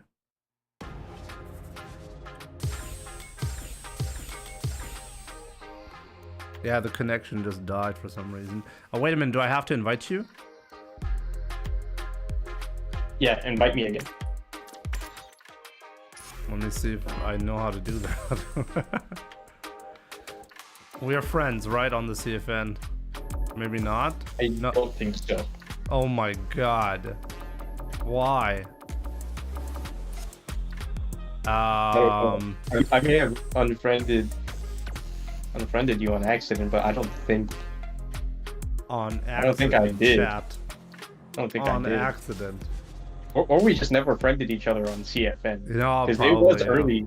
It was early in the game, and What's your CFN we only name? really played like 3 sets. Just Paladin? No, what's your, like, the full name Alright. that I need to invite? Just Paladin. Just Paladin. Just Paladin? Yep. I still have Ending Walker on CFN, and he's in the UK, and I don't fight him, and I've stayed friends with him, but with you, I probably just Jimmy. never accepted it. Never accepted I'm your just friend not, request. I'm just not good enough, you know? I'm just pleb Jimmy, you know?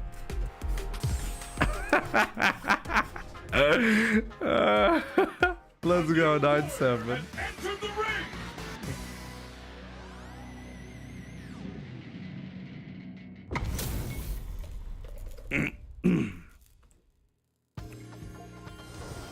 Accidentally blocked you too. Yeah, I blocked you. What?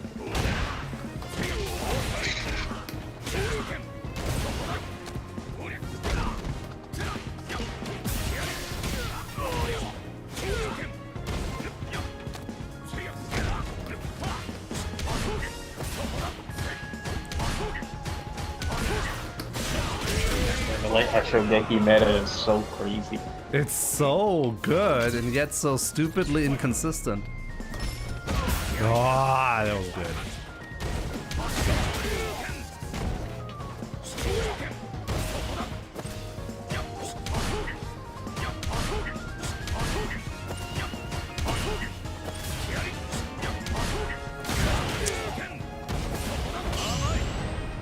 What is this game?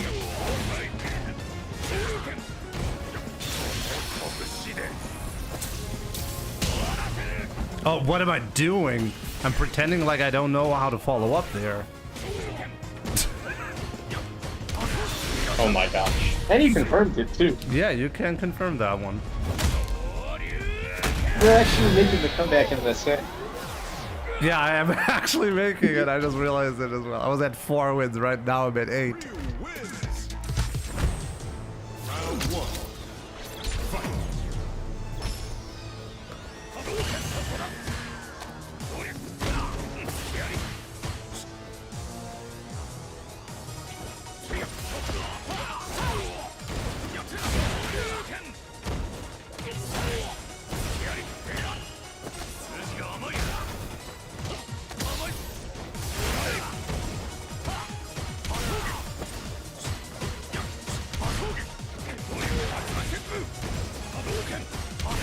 Like Shogeki.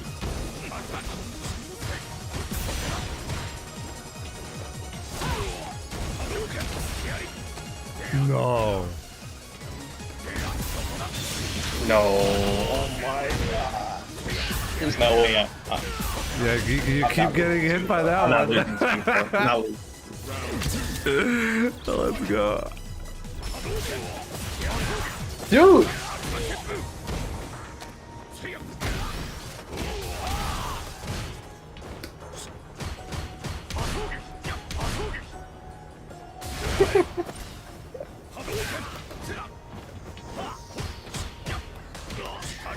It's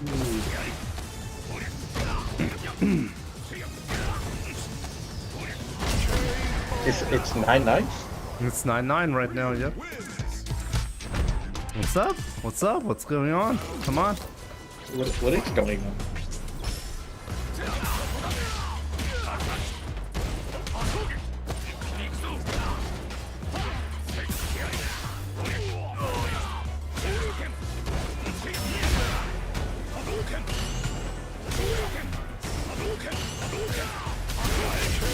Oh, very nice round. Round 2. Fight.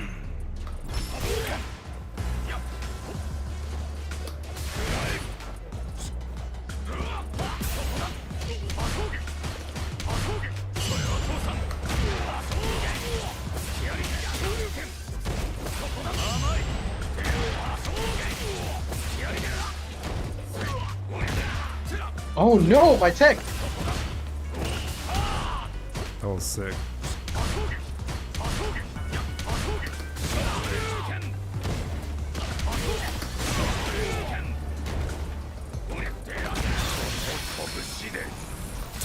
And you used it, Sean.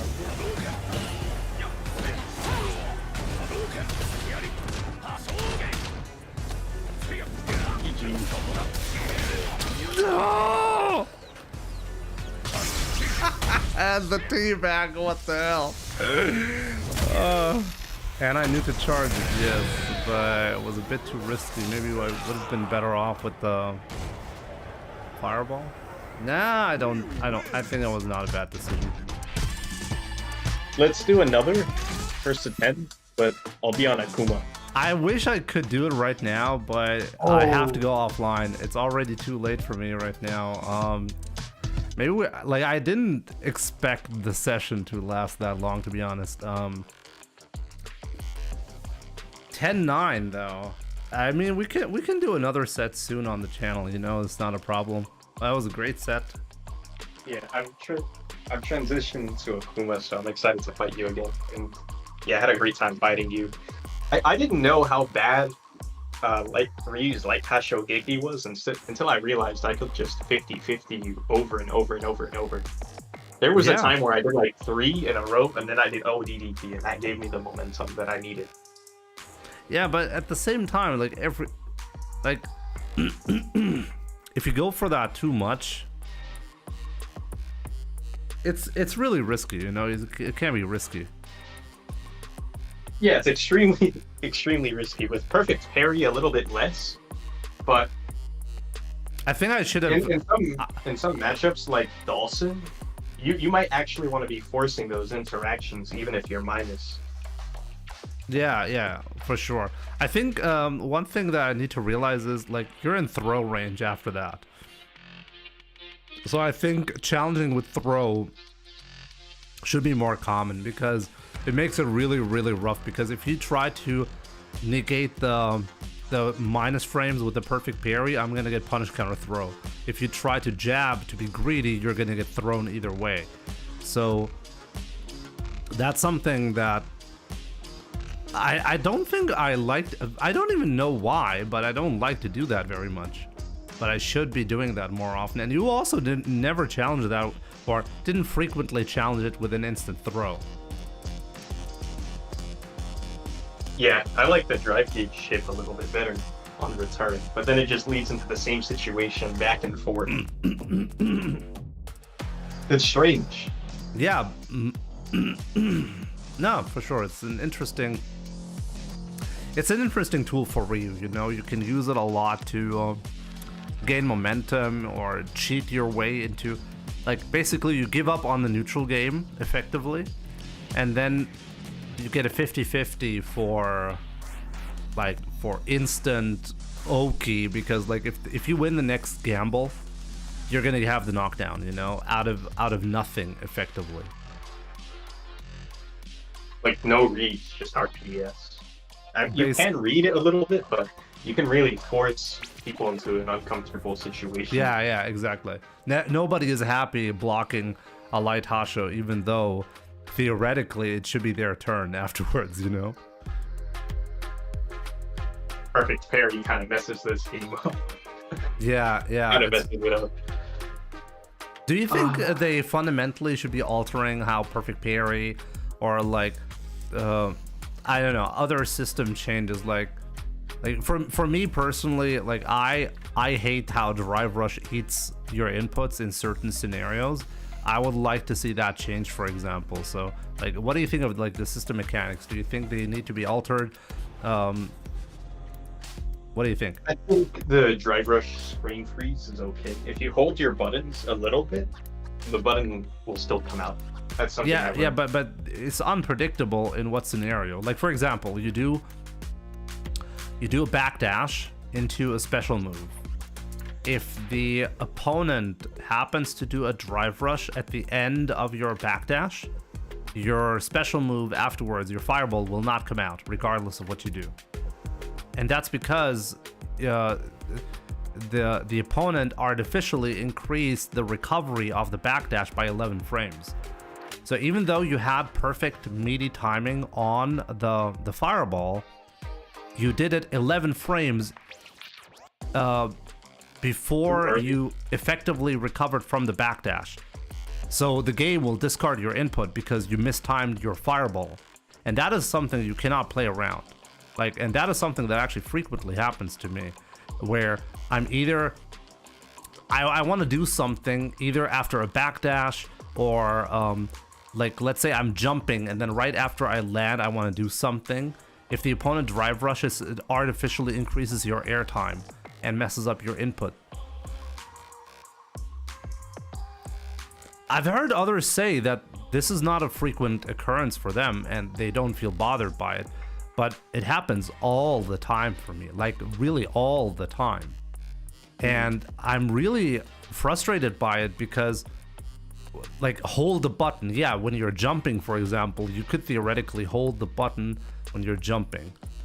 But even that feels bad. Like, now I'm supposed to artificially hold the jump button way longer than I normally would have. Specifically for Street Fighter 6, I need to jump differently. Because of the drive rush freeze. It sounds so wrong. But as I said, like the backdash, for example, there's no way out of that one because you're doing a special move. If you time the reversal on the reversal frame, you're 11 frames outside the recovery, so your input will get discarded. Do you understand what I'm saying on a technical level? Yeah, I do. Personally, I don't struggle with it too much because I'm kind of used to getting hit by drive rushes for nothing a lot in this game. I feel like they should make it cost 2 drive bars instead of 1. Super non-committal, and it changes neutral quite a bit. Some characters heavily advance, like some characters have a really strong advantage of neutral just because of it being present. Although that sounds like, oh, you can still check it, it's still on your mental stack on how you're going to be whiff punishing someone because of just a drive rush. Oh yeah, for sure, I agree. Like, at least there's like, I agree that the drive rush, for example, should be more risky to do, right? Like the reward is too big for the risk that you're taking and the resources that you're spending. I agree. But like I've heard a lot of people complain about it costing 1 bar, but I do genuinely feel if you make it 2 bars, then it's going to cost too much. It's also going to remove some cool combo routes in the game. That's something I don't like. I wish they could nerf the drive rush in a way that would not mess so much with the combo game, you know, because I think the combo game is quite cool with the way it works. The way some characters can mid combo can add a drive gauge, like not a drive cancel, but like a drive rush, a regular drive rush, and get some interesting other combo conversions. Like Ryu, for example, with like heavy Hasho into drive rush medium punch and then drive rush, no drive rush cancel, like regular drive rush, crouching medium punch, medium tatsu, for example, is is an interesting option for 2 bars, you know, and kind of remove those options entirely if you change that. I feel that if they changed that, it would also force them, though, to make Ryu's conversions better. I feel like his conversions are noticeably weak, having to rely on Drive Rush. If they just made people's combos more consistent and made Drive Rush cost more, I feel like it would balance out. I think having to rely on a Drive Rush mid-combo is just not very good. Yeah, but don't you feel like it's like, so you're saying it's not that important to have the like cool combo routes with Drive Rush? I mean, the whole point of Drive Rush, the initial thought I felt when it was announced was, oh, you guys loved FADC from Street Fighter 4. Like the ability to cancel a move or to extend your combos by spending your gauge and then get other combo routes as a possibility. Like, don't you think it significantly changes that aspect, or do you just think it's still worth changing it that way and not other ways? Like, I mean, there's a million ways to change Drive Rush, right? You don't have to make it 2 bars.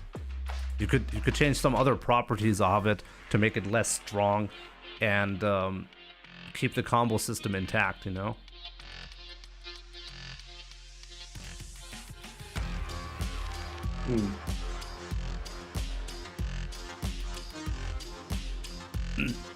So you want the Drive Rush to still be 1 bar, though?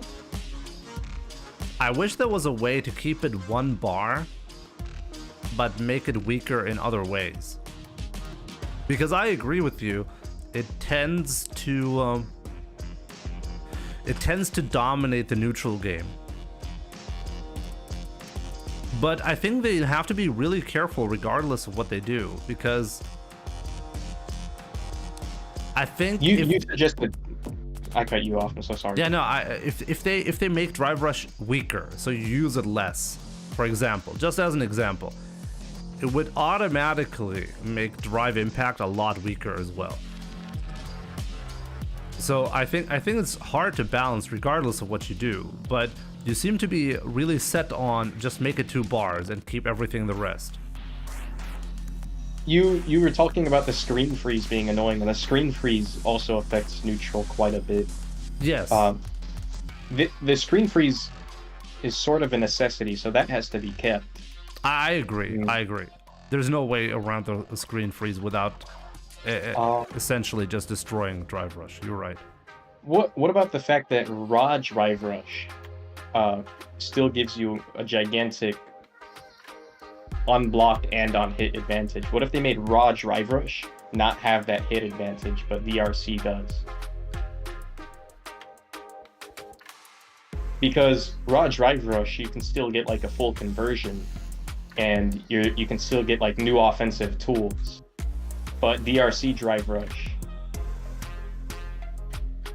I see where you're going with it.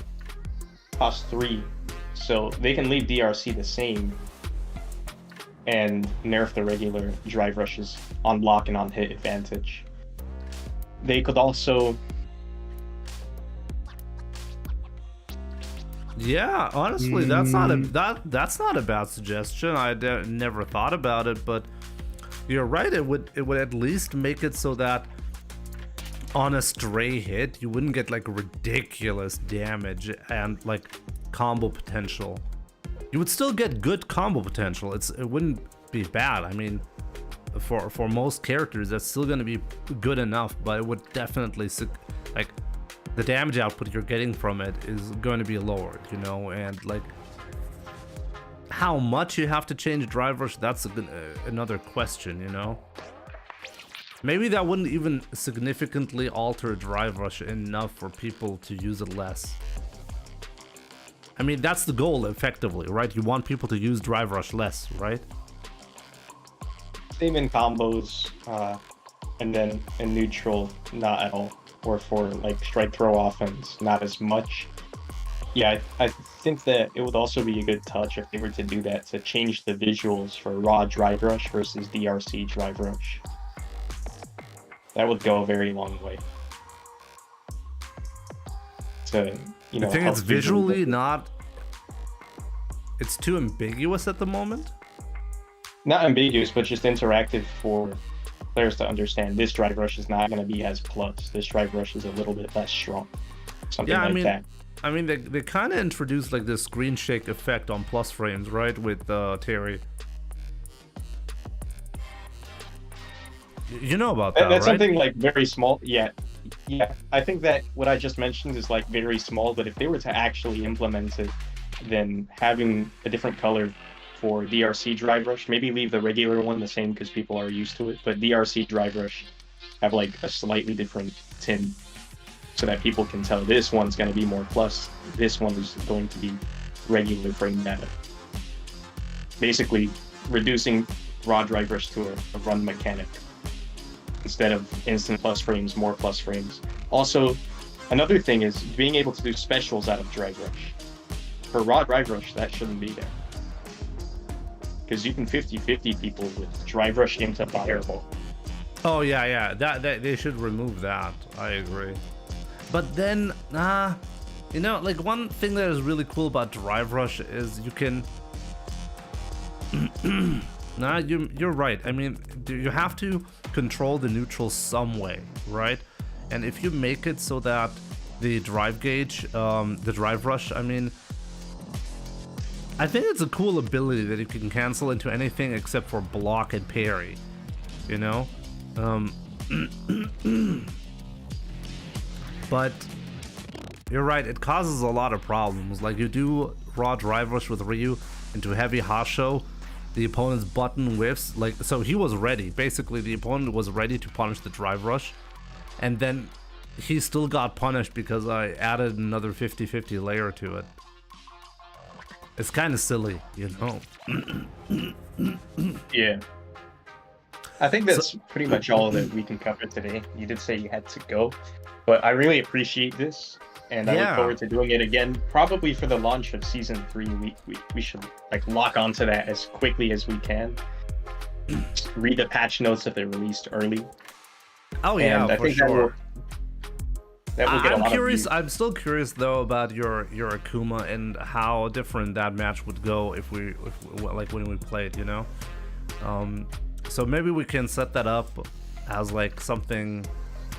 Like it doesn't have to be Discord call, you know, but just see what it's like to play first to 10 with this matchup. You know, you want to play it, so we could still do that.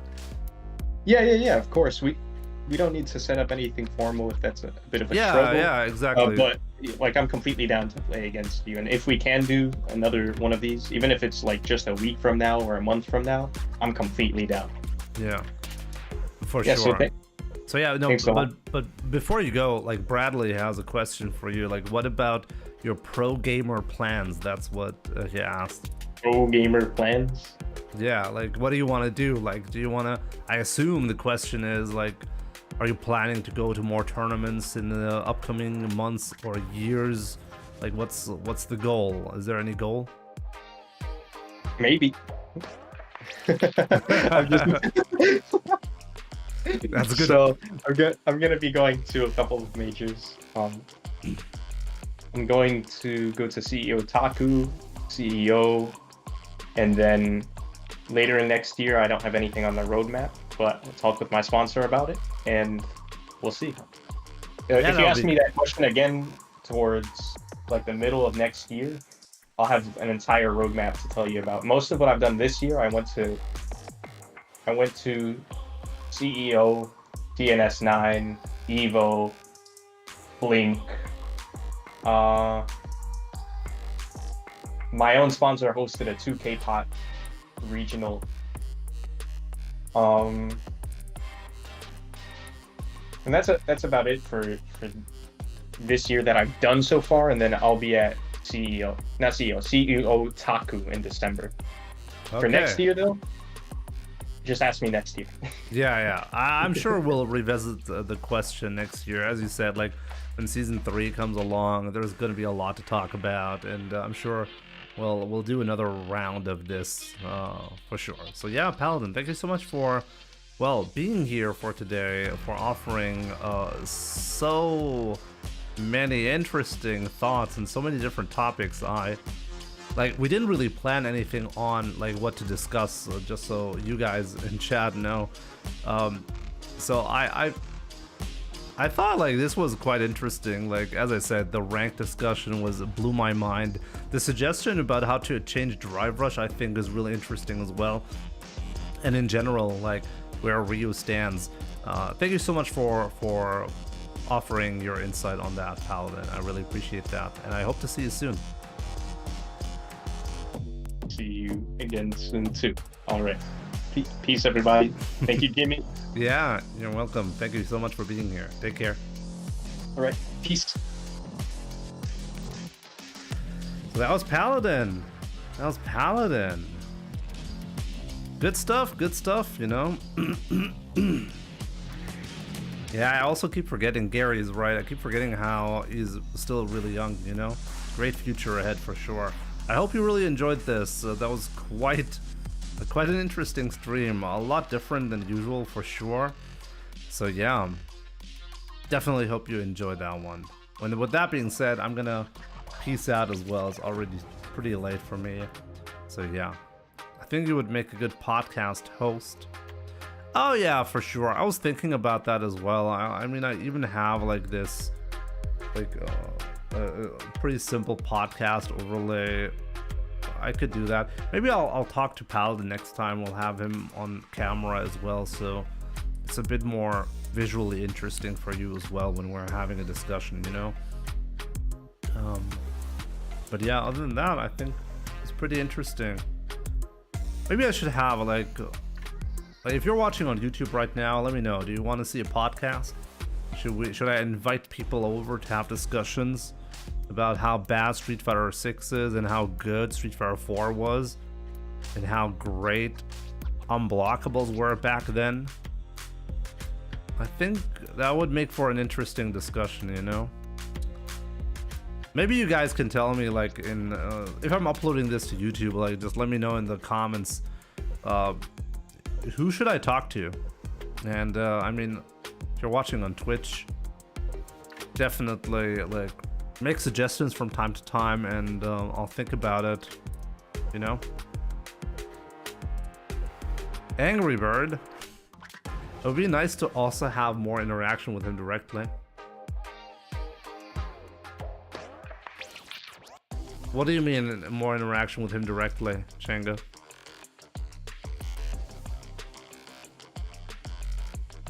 Yeah, who to talk to? Like, who in the FGC should I have a podcast with?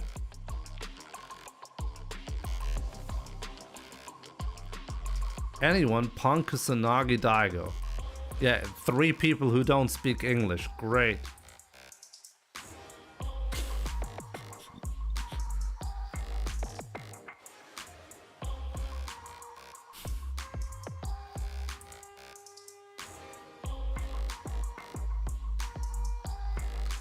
Punk does. Have you heard Punk talk? It's like half his brain is missing. I love that guy so much. Like, I don't even mean that disrespectful. I think it's absolutely hilarious. The discrepancy for when Punk opens his mouth and when Punk plays the game is phenomenally hilarious to me. Maybe it's just me.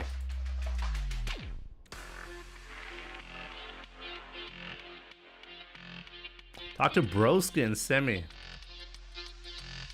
Oh, I think Broski would be chill. I mean, I chilled a lot with Broski for the 2XKO event back in June. I still owe you guys videos about that, by the way. I should do that. I should absolutely do that. Broski semi-random. ISDD. As in, maybe ask Paladin to also look into chat maybe before doing this collab stream. As I said, if it's not asking for too much. It's really hard to have like a conversation and at the same time pay attention to chat. I understand why you would want that, but I think like if you do like a podcast, I think that would be difficult to manage. I think what's more realistic would be to set it up in a way so that I give you guys like a way to ask questions with a command potentially, and then at a specific moment in the podcast, I can look at the comments that you like wrote down effectively with the command, and the most interesting questions I can read out and or yeah, something like that, and then answer them in a specific section, you know, something like that. That could work. Yeah, like I could set it up so you can have like a command, you know. The command could be question. You do exclamation mark question, then like a white space, and then you type in a question, and then you send. And my bot would then have your question saved in the background, and I can read it out at some point. So you can actively add question every time you use a specific command that I can set up, you know?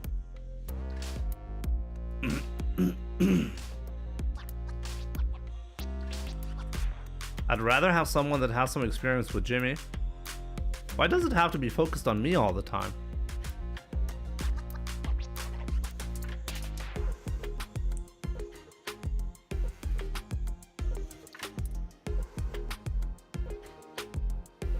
You can control the cameras. Ah, guys.